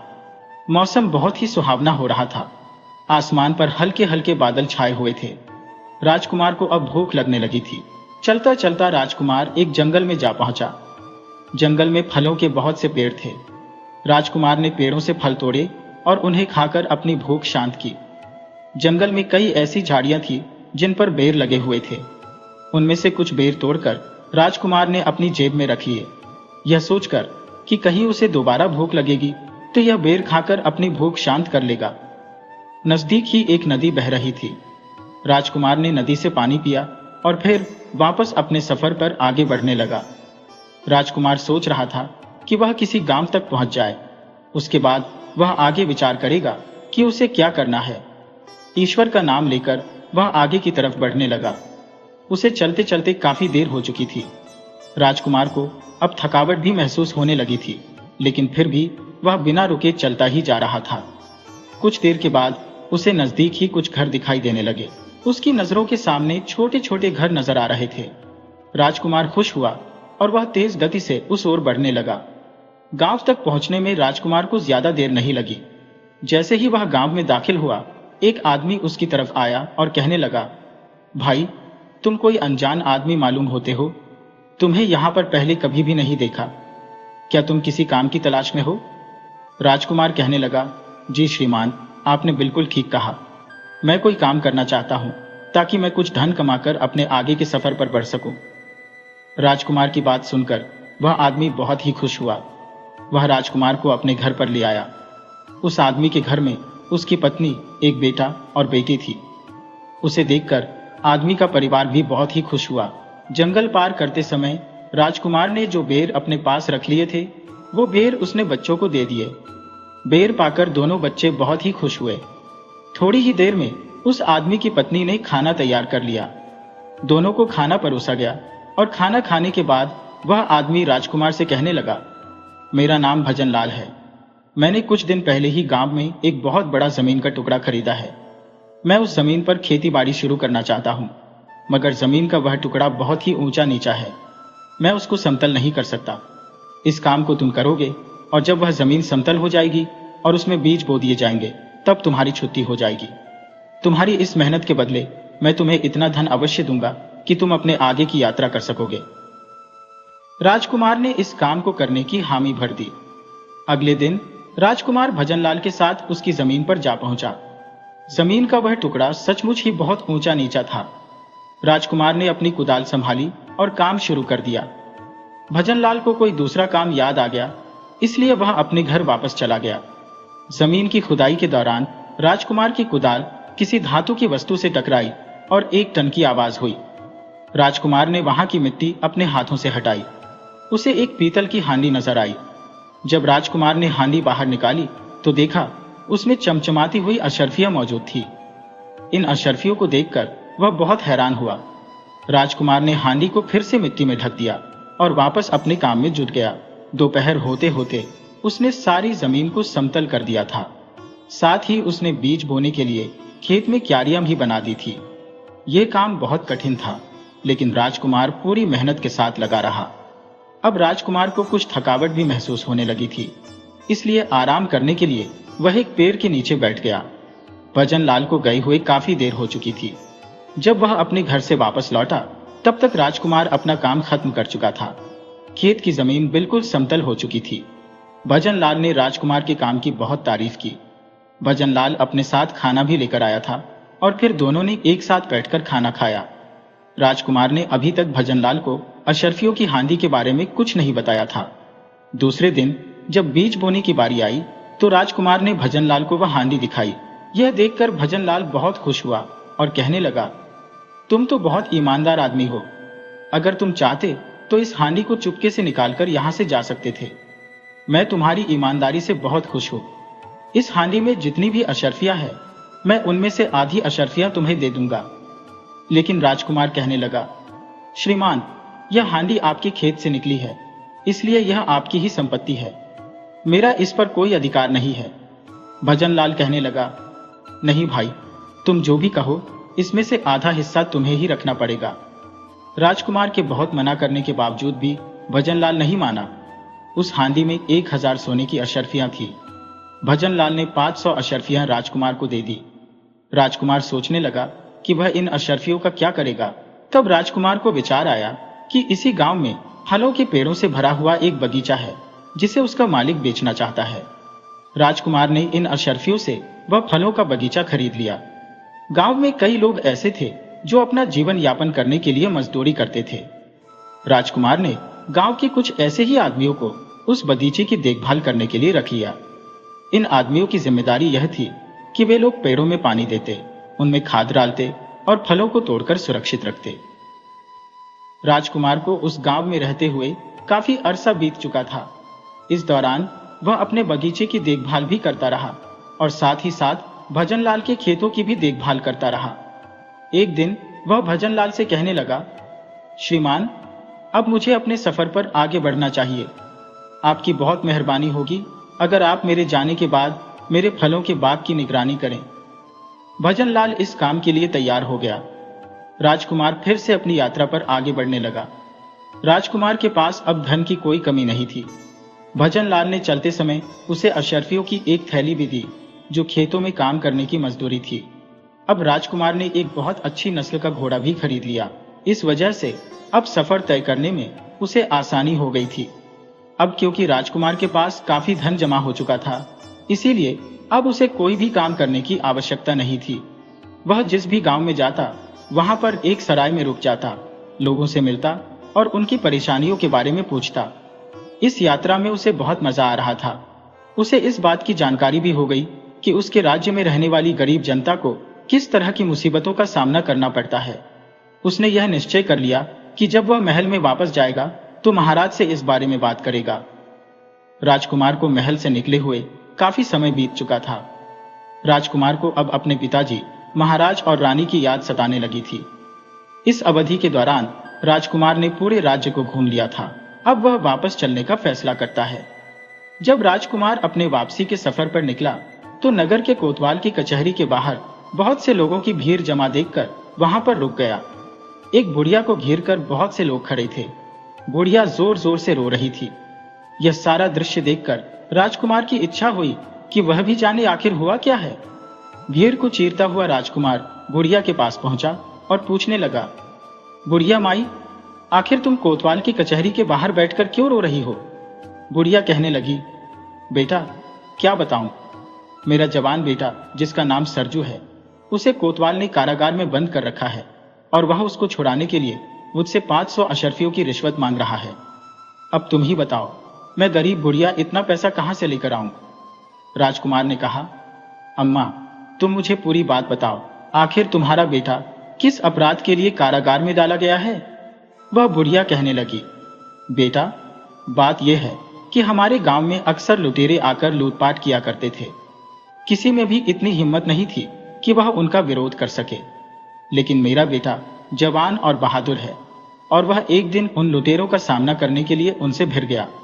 लुटेरों के साथ हुई हाथापाई में एक लुटेरे को उसने बहुत ज्यादा जख्मी कर दिया। अब होना तो यह चाहिए था कि कोतवाल को उन लुटेरों को पकड़ना चाहिए था, लेकिन बजाय इसके बेईमान कोतवाल ने मेरे ही बेटे को पकड़कर कारागार में डाल दिया। उस पर इल्जाम यह लगा कि उसने गांव में झगड़ा किया है। अब उसे छुड़वाने के लिए मुझसे रिश्वत मांग रहा है।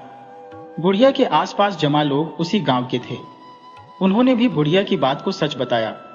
यह सच्चाई जानकर राजकुमार कहने लगा, आप सभी लोग मिलकर नगर के न्याय अधिकारी के पास कोतवाल की शिकायत क्यों नहीं करते? सभी लोग कहने लगे कि न्याय अधिकारी भी एक भ्रष्ट अधिकारी है, वह उनकी फरियाद नहीं सुनता। इसके बाद राजकुमार ने अपनी अशर्फियों की थैली उस बुढ़िया को देते हुए कहा, अम्मा तुम ये अशर्फियां कोतवाल को देकर अपने बेटे को छुड़ा लो। इसके बाद राजकुमार ने उस नगर के न्याय अधिकारी और कोतवाल का नाम और पता मालूम कर लिया। अब वह अपने महल की तरफ वापस जा रहा था। वापसी के सफर में वह सबसे पहले भजनलाल के पास पहुंचा और यह देखकर बहुत खुश हुआ कि जिस बाग की देखभाल के लिए उसने भजनलाल से कहा था, वह बाग बहुत अच्छी तरह से फल फूल रहा था। बगीचे के चौकीदारों ने बड़ी मेहनत से काम किया था। भजनलाल ने उसे बताया कि इस बाग के फल बहुत अच्छी कीमतों पर बिक रहे हैं। भजनलाल ने अशर्फियों से भरी हुई एक थैली राजकुमार के हवाले की और कहने लगा, इस बगीचे के सारे खर्चे पूरे करने के बाद यह अशर्फियों की थैली बची है, इन्हें अपने पास संभाल कर रख लो। राजकुमार ने अशर्फियों की थैली अपने पास रखी और फिर भजनलाल का धन्यवाद किया। वह कहने लगा, श्रीमान, आपने मेरी मुश्किल हल कर दी है। मेरे पिताजी ने मुझे आदेश दिया था कि जब मैं वापस आऊं तो मेरे पास धन होना चाहिए। इसके बाद राजकुमार ने भजनलाल को अपनी सारी कहानी सुना दी। भजनलाल को जब यह पता चला कि यह नौजवान इस राज्य का राजकुमार है तो वह परेशान हो गया और कहने लगा, राजकुमार, आप मुझे क्षमा कर दीजिए। मुझे नहीं मालूम था कि आप राजकुमार हैं। अगर मुझे इस बात का पता होता तो मैं कभी भी आपसे अपने खेतों में काम न करवाता। कृपया करके मुझे माफ कर दीजिए। राजकुमार मुस्कुराकर कहने लगा, श्रीमान, आप मुझे शर्मिंदा मत कीजिए। मैं राजकुमार जरूर था, लेकिन एक गरीब राजकुमार था। जब मैं महल से निकला था तो मेरे पास एक फूटी कौड़ी भी नहीं थी। आपने तो मुझ पर बड़ा ही उपकार किया। आपकी वजह से ही मैं इस योग्य बन पाया कि अपने पिता को दिया हुआ वचन पूरा कर सकूं। राजकुमार की बातें सुनकर भजनलाल अब कुछ निश्चिंत हो गया था। इसके बाद राजकुमार कहने लगा, अब मेरे इस बगीचे के मालिक आप ही रहेंगे। इस बगीचे में काम करने वाले लोगों का आप खास ख्याल रखिएगा। भजनलाल ने राजकुमार को इस बात का वचन दिया और फिर कुछ दिनों का सफर तय करने के बाद राजकुमार वापस अपने महल में पहुंच गया। महाराज और महारानी अपने बेटे को देखकर बहुत खुश हुए। राजकुमार ने अपने साथ लाई हुई अशर्फियों की थैली महाराज को दे दी और कहने लगा, पिताजी, आपके आदेश के अनुसार मैंने एक गरीब आदमी के भेष में पूरे राज्य की सैर कर ली है। हमारे राज्य में बहुत से लोग गरीबी की जिंदगी बिता रहे हैं। इसका एक बहुत बड़ा कारण यह भी है कि हमारे राज्य के कई राज्य कर्मचारी अपना काम ईमानदारी से नहीं कर रहे हैं। एक नगर के न्याय अधिकारी और वहां के कोतवाल की बेईमानी तो मैं अपनी आंखों से देख चुका हूं। मेरी प्रार्थना है कि मैं आपको उन दोनों के नाम और पते बताऊंगा। आप उनके विरुद्ध कार्यवाही कीजिए। इसके अलावा मैंने अपनी यात्रा में देखा कि हमारी प्रजा के कई लोग ऐसे हैं जिनके पास अपना जीवन जीने के लिए उचित रोजगार भी नहीं है। हमारे राज्य के कई छोटे छोटे बच्चे ऐसे हैं जो पढ़ने के लिए गुरुकुल नहीं जाते। ये बच्चे सारा दिन गलियों में खेलते रहते हैं और शिक्षा प्राप्त नहीं कर पाते। इसीलिए हमें अपने राज्य में कई गुरुकुल और पाठशालाएं खोलनी होंगी। इसके अलावा राज्य में कई नौजवान ऐसे हैं जो बहुत कम मजदूरी में अपना जीवन चला रहे हैं, क्योंकि उन्हें किसी भी तरह का कोई हुनर नहीं आता। मुझे यह देखकर और भी दुख हुआ कि राज्य में पानी के कुएं बहुत कम हैं। गांव की औरतों को पानी के लिए लंबा सफर तय करना पड़ता है। इसीलिए हर गांव और कस्बे में नए कुएं खुदवाने की व्यवस्था की जाए। महाराज अपने बेटे की सभी बातें सुनकर बड़े खुश हुए और कहने लगे, राजकुमार, हमें मालूम है कि यह सभी बातें जानने के लिए तुमने बहुत तकलीफें उठाई हैं, लेकिन इन बातों से अब हमारी आंखें खुल चुकी हैं। हम कल से ही यह आदेश जारी करेंगे कि राज्य में गुरुकुल और पाठशालाएं खोली जाएं। हर गांव और देहात में जगह जगह कुएं खुदवाई जाए। राज्य के नौजवानों को अलग अलग तरह के हुनर सिखाने की व्यवस्था की जाए। साथ ही अपने राज्य कर्मचारियों को पूरी ईमानदारी से काम करने का आदेश भी दिया जाएगा। यदि कोई भी बेईमानी करते हुए या रिश्वत लेते हुए पकड़ा गया तो उसे तुरंत कारावास में डाला जाएगा। साथ ही तुम जिस न्याय अधिकारी और कोतवाल के बारे में हमें बता रहे हो, उन्हें भी दंड दिया जाएगा। और फिर इसके बाद ऐसा हुआ भी। कुछ दिनों में ही महाराज के आदेश का पालन होना शुरू हो गया। ज्यादा समय नहीं लगा और महाराज के आदेशों की वजह से राज्य की जनता अब खुशहाली से अपना जीवन बिताने लगी। महाराज, रानी और राजकुमार अपने राज्य की जनता को खुश देखकर बहुत प्रसन्न थे। कुछ समय के बाद राजकुमार का विवाह पड़ोस के ही एक राज्य की सुंदर राजकुमारी के साथ कर दिया गया। इसके बाद महाराज ने अपने बेटे का राज तिलक किया और अपने राज की राजगद्दी उसे सौंप दी। साथ ही अपनी बाकी की जिंदगी ईश्वर की भक्ति में गुजारने लगे। तो दोस्तों, आपको आज की कहानी कैसी लगी, ये कमेंट करके जरूर बताइएगा। इसी तरह की मजेदार कहानियां देखने के लिए चैनल को सब्सक्राइब कर लीजिए और वीडियो को लाइक करना बिल्कुल मत भूलिए।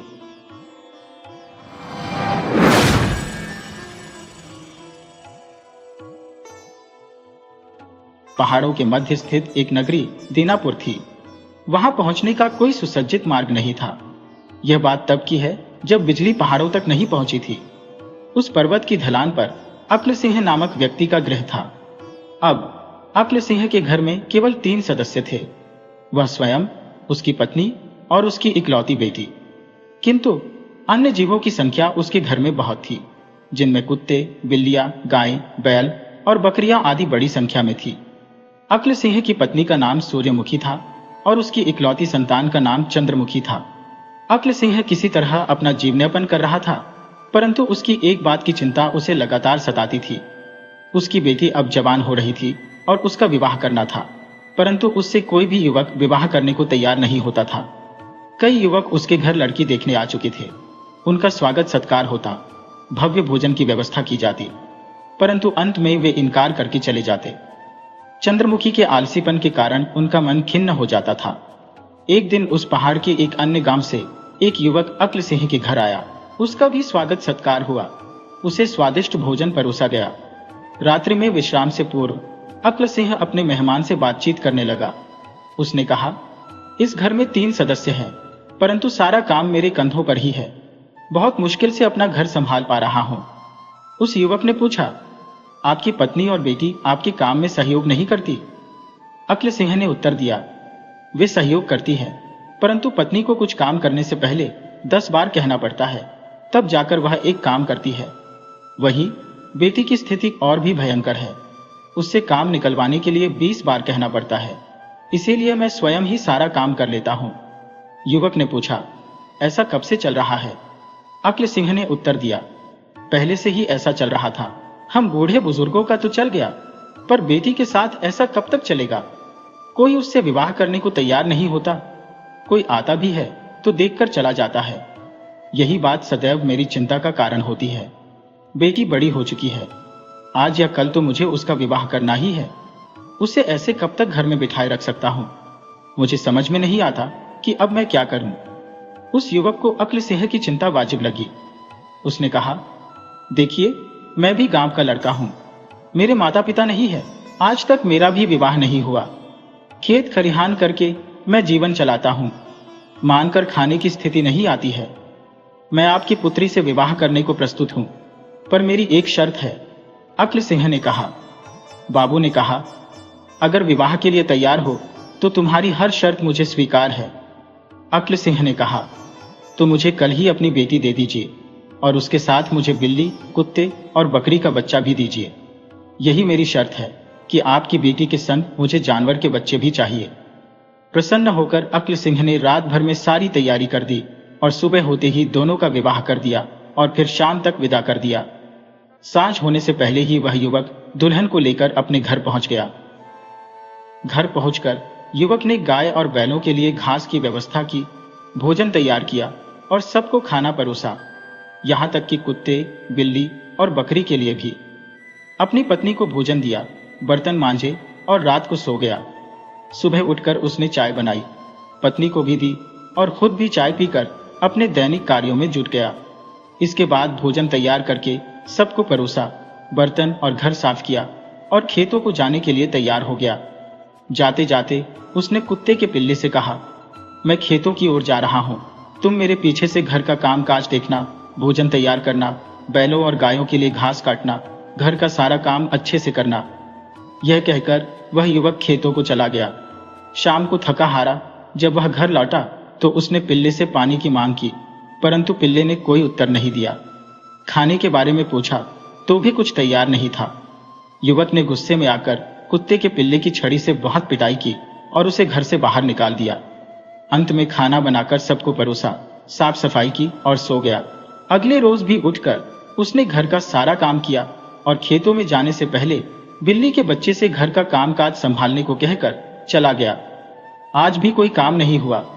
शाम को घर पहुंचा तो वह गुस्से से भर गया और बिल्ली के बच्चे को छड़ी से बहुत पीटा, उसे भी घर से बाहर निकाल दिया। फिर स्वयं ही घर का सारा काम करने लगा। अगले दिन बकरी के बच्चे की बारी आई। उस युवक ने उसे भी घर के सारे कार्यों के संबंध में कई हिदायतें दी और खेत खलियान को चला गया। यह सारा दृश्य उसकी पत्नी चुपचाप देखती रही, पर कुछ नहीं कहा। जब भी कोई कार्य पूरा नहीं होता, देख, उस युवक ने एक झटके में बकरी के बच्चे का गला शरीर से अलग कर दिया और रात को उसी की सब्जी बनाकर पूरे घर को परोस दी। अगली सुबह सारा कार्य समाप्त कर घर से प्रस्थान करते हुए युवक ने अपनी पत्नी से कहा, देखो, मैं खेतों की ओर जा रहा हूं, घर का समस्त कार्य देख लेना। गायों को चारा देना, उनके लिए घास काटकर तैयार रखना, घर की सफाई करना और सभी के लिए भोजन भी बना देना। तुमने देखा, जिन्होंने अपना कार्य नहीं किया, मैंने उनका क्या हश्र किया था। इसलिए तुम समय पर अपना काम निपटा लेना। शाम को जब युवक घर लौटा तो उसने पानी के लिए पत्नी को पुकारा। पत्नी डरते हुए तुरंत पानी लेकर आ गई। युवक ने घर और बाहर देखा तो सब कार्य व्यवस्थित था। दोनों ने भोजन किया और सो गए। अब धीरे धीरे युवक के बिना भी उसकी पत्नी सारा काम करने लगी। उसे काम करने की आदत हो चुकी थी। अब वह पहले की तरह आलसी नहीं रही। पति बाहर का काम संभालता और पत्नी घर के अंदर का। सब कुछ ठीक ठाक चल रहा था। शादी के बाद बेटी की कोई खोज खबर नहीं मिली। यह सोचकर अक्ल सिंह अपने दामाद के घर पहुंच गया। अपने ससुर को देखते ही युवक ने पत्नी से कहा, पिताजी के लिए चाय और खाने का प्रबंध करो। बेटी सारा काम कर रही थी। अक्ल सिंह अपनी बेटी में आई इस परिवर्तन को देखकर आश्चर्यचकित रह गया। उसने दामाद से जानना चाहा और पूछा, अगर इतनी जल्दी और इतनी आसानी से तुमने अपनी पत्नी को बदल दिया तो वह उपाय मुझे भी बताओ, ताकि मैं भी तुम्हारी सासू मां को बदल सकूं। युवक ने कहा, ससुर जी, कल सवेरे आपको यह नुस्खा बताया जाएगा जिसके बलबूते पर मैंने अपनी पत्नी में परिवर्तन लाया है। अब रात काफी हो चुकी है, आप निश्चिंत होकर सो जाइए। इतना कहकर वे दोनों सो गए।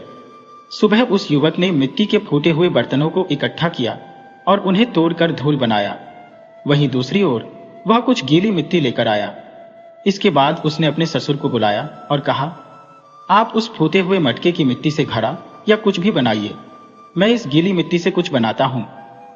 युवक ने उस गीली मिट्टी से कई आकार के बर्तन बना डाले, जबकि ससुर जी उस पक्की मिट्टी के चूरे से कोशिश करके भी कुछ नहीं बना पाए। अंत में उन्होंने अपनी असफलता स्वीकार की। तब युवक ने कहा, एक बार जो मिट्टी पक चुकी है उसे बदलना या उससे कोई दूसरी वस्तु निर्माण करना आसान नहीं है, जबकि किसी भी गीली और कच्ची अवस्था में हम उसे बदलकर आसानी से कोई भी आकार दे सकते हैं। ऐसा कहकर उसने अपने ससुर जी से कहा, अब सासू मां के जीवन में किसी तरह के परिवर्तन की उम्मीद करना बेकार है, क्योंकि अब उनमें इतनी नरमी होती ही नहीं कि उनमें कोई परिवर्तन लाया जा सके।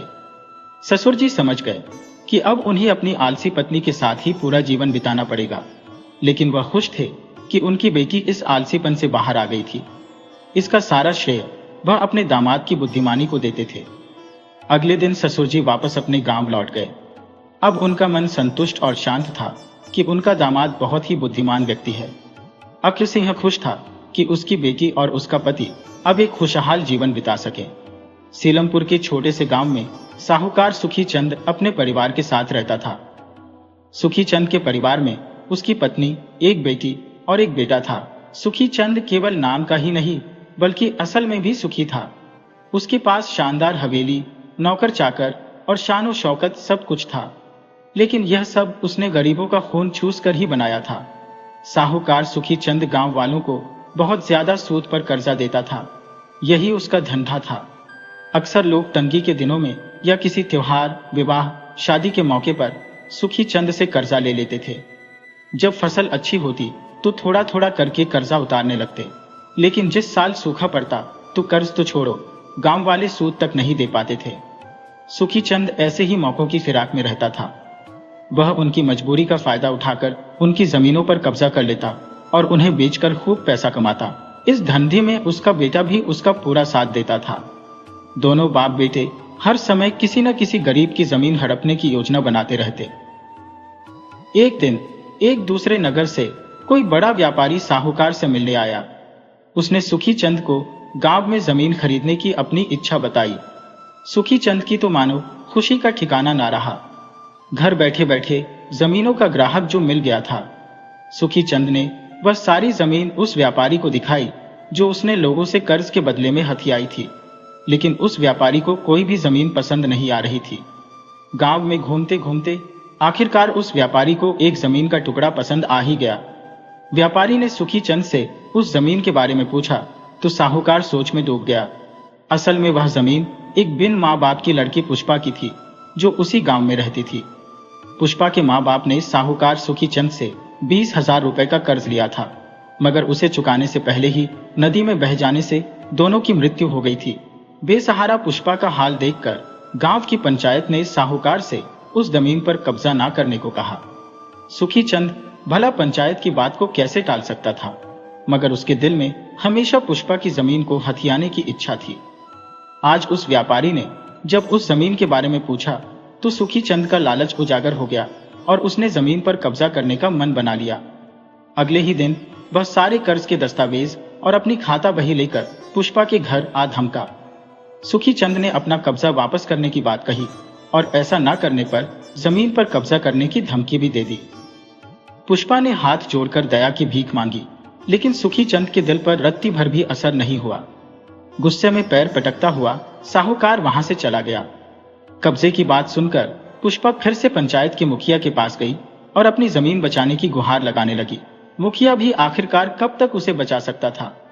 फिर भी पंचों ने यह फैसला किया कि पुष्पा एक साथ पूरा कर्ज नहीं उतार सकती, तो 5,000 करके वह 4-5 महीनों में यह कर्ज चुका दे। उसे पहली किस्त 5,000 जल्द से जल्द देनी होगी, नहीं तो सुखी चंद को जमीन बेचने का अधिकार मिल जाएगा। सारे गांव में यह बात फैल गई कि साहूकार सुखी चंद बेसहारा पुष्पा की जमीन हथियाने वाला है। यह बात उड़ते उड़ते सुखी चंद की बेटी के कानों में भी पड़ी। अपने लालची पिता की करतूत सुनकर बेटी को बहुत दुख हुआ। उसने अपने पिता से इस बारे में बात करने की कोशिश की, लेकिन सुखी चंद को तो बस बड़ा मुनाफा ही दिखाई दे रहा था। सुखी चंद की बेटी ने अपने पिता को बहुत समझाने की कोशिश की, लेकिन वह अपनी बात से टस से मस न हुआ। उसने पुष्पा की जमीन पर कब्जा करने का फैसला कर लिया था। साहूकार की बेटी ने भी जिद पकड़ ली कि वह अपने पिता को जमीन पर कब्जा नहीं करने देगी, लेकिन लालची साहूकार के आगे उसकी एक न चली। अगले दिन सुबह सुबह पुष्पा और 2 पंचायत के लोग साहूकार के घर पहुंचे। पुष्पा ने कर्ज की पहली किस्त 5,000 सुखी चंद के मुंह पर मार दिए और साथ ही कहा कि वह जल्द ही बाकी रकम भी चुका देगी। किस्त की पहली रकम लेकर पुष्पा वहां से चली गई।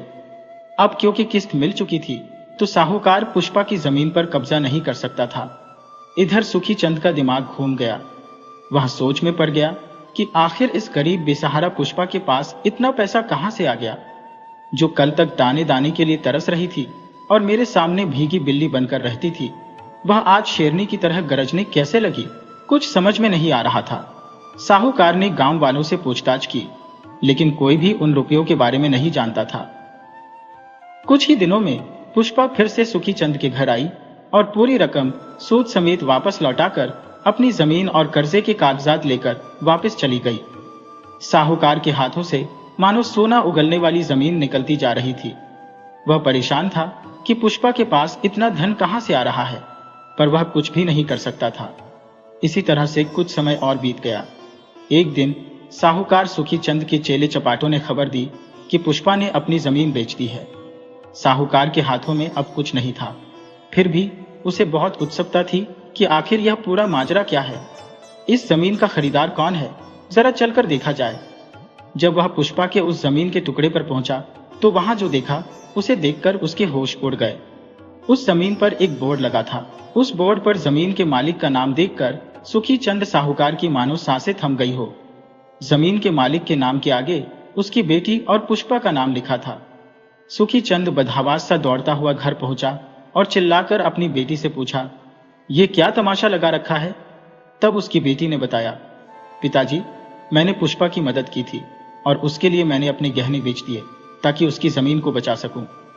उसने आगे कहा, लेकिन आप पुष्पा का दिल देखिए, उसने जमीन आपसे छुड़वाते ही मेरे गहनों के बदले में आधी जमीन मुझे दे दी। यह सब मैंने आपके लिए किया है पिताजी। आखिर कब तक आप गरीब बेसहारा लोगों की बद्दुआएं लेते रहेंगे। मैं आपको इस नरक से निकालना चाहती हूँ।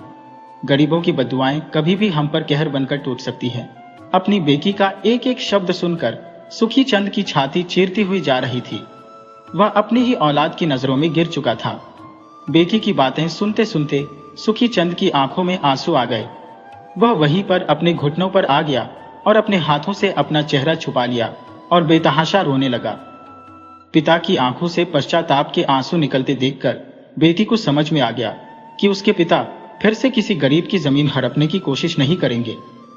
शर्मिंदा सुखी चंद ने अपनी बेटी से भविष्य में कभी किसी की जमीन ना हड़पने का वचन दिया।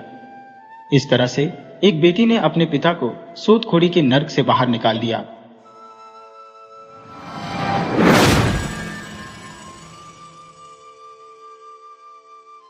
बहुत समय पहले की बात है। एक नगर में हरीश नाम का एक नवयुवक रहता था। दुर्भाग्यवश उसके माता पिता स्वर्ग सिधार चुके थे। गरीब होने के कारण उसके पास अपने खेत भी नहीं थे और वह दिन भर छोटे मोटे काम करता, बदले में खाने के लिए आटा चावल लेकर आता, भोजन तैयार करता और खा पी कर सो जाता। उसका जीवन संघर्षपूर्ण था और ऊपर से एक और मुसीबत उसके पीछे पड़ गई। हरीश रोज 4 रोटियां बनाकर हाथ मुंह धोने जाता, लेकिन वापस आने पर पाता कि रोटियां गायब हो जाती थी। यह सिलसिला लगातार चलता रहा। एक दिन उसने चूहे को रोटियां ले जाते हुए देख लिया और उसे पकड़ लिया। हरीश ने कहा, मेरी रोटियां क्यों ले जाते हो? मुझे भी पेट भर खाना चाहिए। चूहे ने उत्तर दिया, मैं भी भूखा हूं, मुझे रोटियां ले जाने दो। तुम्हारे सारे सवालों का जवाब मतंग ऋषि दे सकते हैं। हरीश ने पूछे, वे कौन है? इस पर चूहे ने कहा, वे पहुंचे हुए ऋषि हैं और वे पहाड़ों में जंगलों के बीच रहते हैं। उनके पास हर सवाल का जवाब होता है। उनसे मिलो और अपने सारे सवाल उनसे पूछना, वो तुम्हें सब बता देंगे और तुम्हारा उद्धार करेंगे। हरीश ने चूहे की बात मानी और अगली सुबह ही खाने पीने की गठरी बांधकर मतंग ऋषि के आश्रम की ओर बढ़ चला। रास्ते में उसे एक हवेली मिली जहां उसने रात बिताने की अनुमति मांगी। मालकिन ने पूछा, कहां जा रहे हो? हरीश ने उत्तर दिया, मतंग ऋषि के आश्रम जा रहा हूं। मालकिन ने कहा, उनसे मेरी बेटी के बारे में भी पूछना, जो सुंदर है पर एक शब्द नहीं बोलती। उनसे पूछना वो कब बोलना शुरू करेगी। हरीश ने कहा, जी आप चिंता न करें, मैं उनसे जरूर पूछूंगा। अगले दिन हरीश आगे चल पड़ा। रास्ता कठिन था, बर्फीले पहाड़ थे। तभी उसे एक तपस्वी मिले जो तपस्या कर रहे थे। हरीश ने उनसे मार्गदर्शन मांगा। तपस्वी ने कहा, मैं तुम्हारा सफर आसान बना दूंगा, पर तुम मेरे प्रश्न का उत्तर लेकर आना। आप खुद जब उनका पता जानते हैं तो आप ही क्यों नहीं पूछ लिए? इस पर तपस्वी ने कहा, मैं यहां से नहीं जा सकता। अगर गया तो मेरी तपस्या भंग हो जाएगी। इसलिए तुम उनसे मेरा यही प्रश्न पूछना कि मेरी तपस्या कब पूरी होगी। हरीश ने तपस्वी का प्रश्न पूछने का वादा किया और तपस्वी ने अपने विद्या से पहाड़ पार करा दिया। आगे हरीश को एक विशाल नदी मिली जिसे पार करना कठिन था। उसे नदी के किनारे एक बड़ा सा कछुआ दिखाई दिया। उसने एक बड़े कछुए से मदद मांगी। कछुए ने उसे अपनी पीठ पर बिठाकर नदी पार कराई। रास्ते में कछुए ने पूछा, कहां जा रहे हो? हरीश ने उत्तर दिया, मतंग ऋषि से मिलने। कछुए ने कहा, यह तो बहुत अच्छी बात है। मेरे प्रश्न का उत्तर भी उनसे पूछना। मैं एक असाधारण कछुआ हूं। मैं अपनी इच्छा से उड़ सकता हूं, पर मैं इस नदी से उड़ नहीं पा रहा हूं। उनसे यही पूछना है कि मैं यहां से कब उड़ सकूंगा। हरीश ने कछुए का प्रश्न पूछने का भी वादा किया। ऋषि का आश्रम नदी पार करने के बाद कुछ दूर दिखाई देने लगा। हरीश ने प्रवेश किया तो वहां के वातावरण ने उसका स्वागत किया। संध्या के समय ऋषि ने दर्शन दिए और बोले, पुत्र, तुम्हारे 3 प्रश्नों का उत्तर दे सकता हो। पूछो अपने प्रश्न। हरीश असमंजस में पड़ गया कि वह अपने प्रश्न पूछे या उसकी मदद करने वाले मालती, तपस्वी और कछुए के प्रश्न पूछे। उसने सोचा कि उसे उन लोगों का उपकार नहीं भूलना चाहिए और उनसे किए वादे को निभाना चाहिए। उसने निश्चय किया कि वह खूब मेहनत करेगा और अपनी जिंदगी बदल देगा, लेकिन पहले उन लोगों की जिंदगी में बदलाव लाना जरूरी है। हरीश ने पहले हवेली की मालकिन की बेटी के बारे में पूछा। ऋषि ने उत्तर दिया, जैसे ही उसका विवाह होगा वह बोलना शुरू कर देगी। फिर हरीश ने तपस्वी के मोक्ष प्राप्ति के बारे में पूछा। ऋषि ने कहा, जब वह अपनी विद्या किसी और को सौंप देगा तब उसे ज्ञान की प्राप्ति होगी। इसके बाद हरीश ने कछुए के प्रश्न का उत्तर मांगा।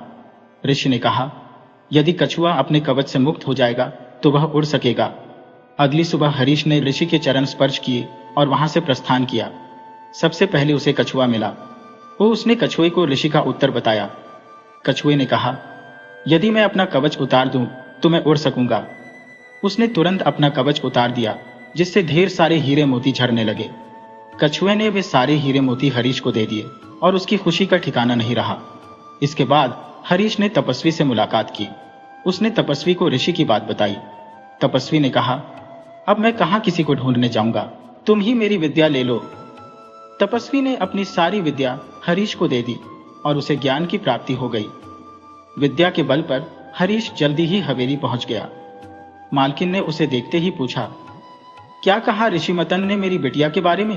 हरीश ने उत्तर दिया, जिस दिन उसकी शादी हो जाएगी वह बोलने लगेगी। मालकिन ने खुश होकर कहा, तो देर किस बात की, तुम इतनी बड़ी खुशखबरी लेकर आए हो, भला तुमसे अच्छा लड़का उसके लिए कौन हो सकता है। दोनों की शादी करा दी गई और सचमुच लड़की बोलने लगी। हरीश अपनी पत्नी को लेकर गांव पहुंचा। उसने सबसे पहले उस चूहे को धन्यवाद दिया और अपनी नई हवेली में उसके लिए भी एक जगह बनवा दी।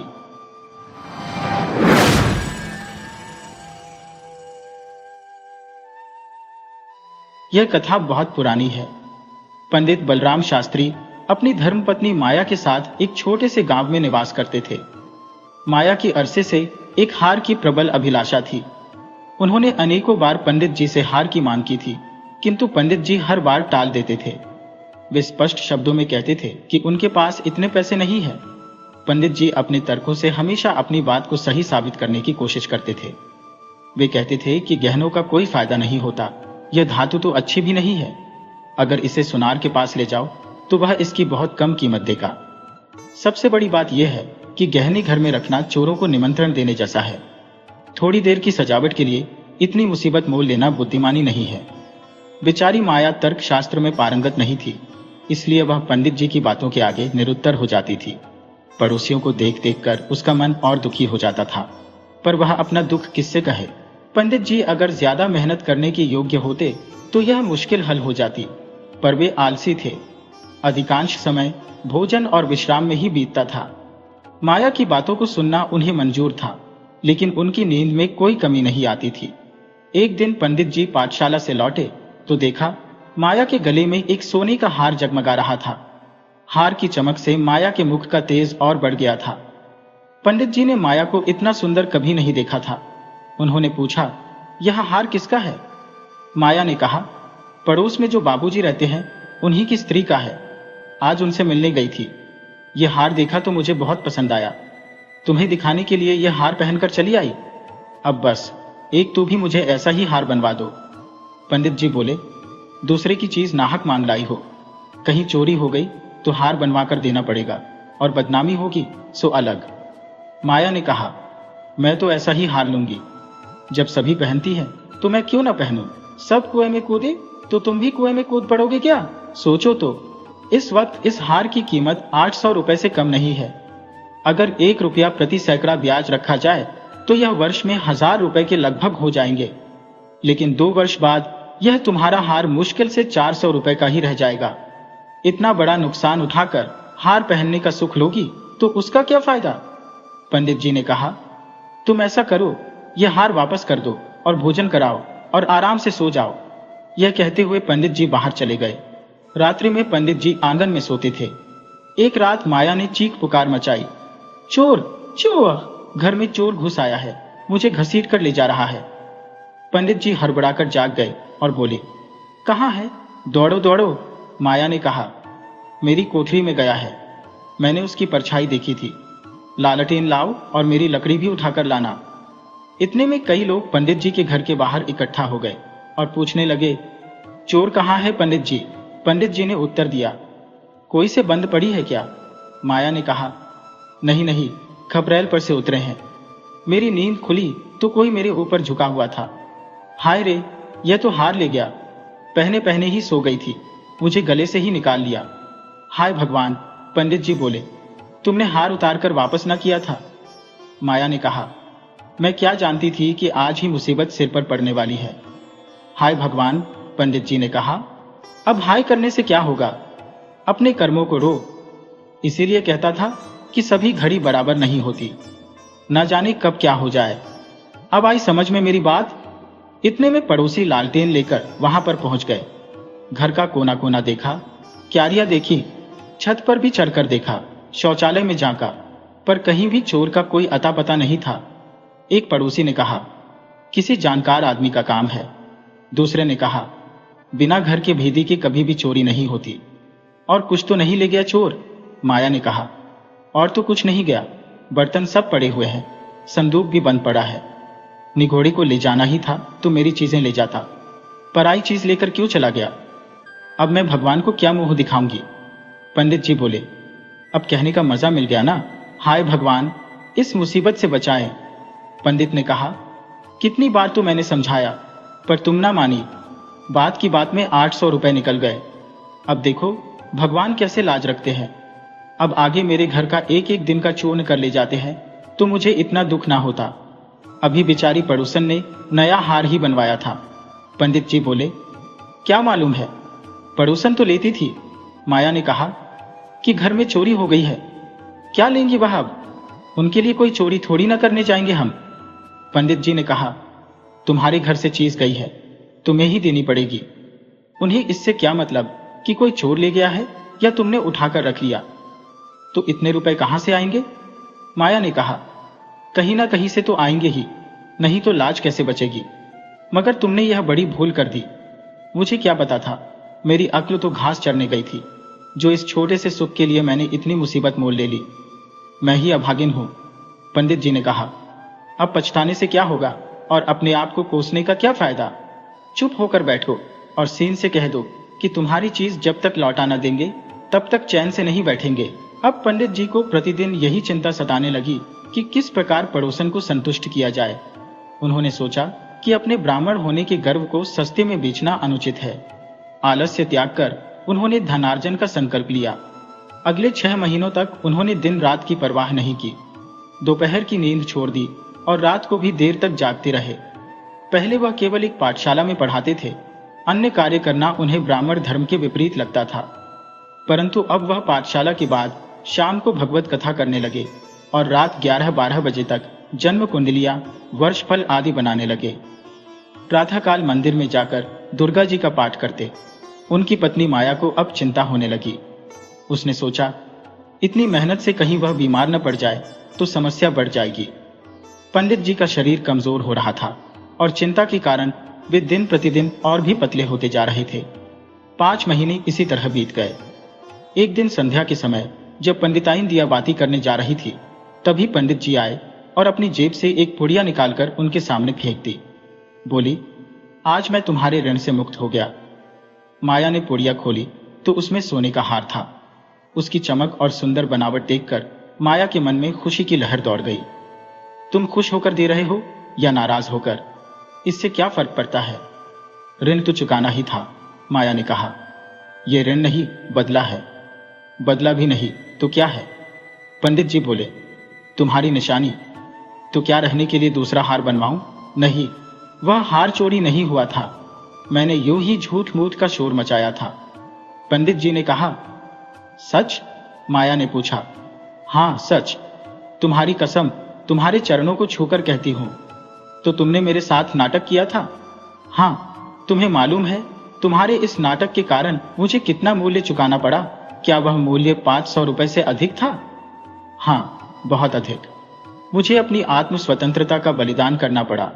इसके बाद उन्होंने हार वापस लौटा दिया और माया ने अपना नया हार पाकर खुशी महसूस की। पंडित जी ने आलस्य छोड़कर मेहनत करना शुरू कर दिया और अपनी पत्नी के साथ चैन का जीवन व्यतीत करने लगे।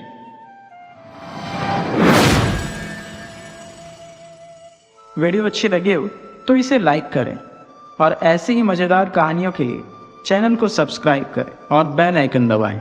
ज़्यादा से ज़्यादा अपने दोस्तों को शेयर करें। धन्यवाद।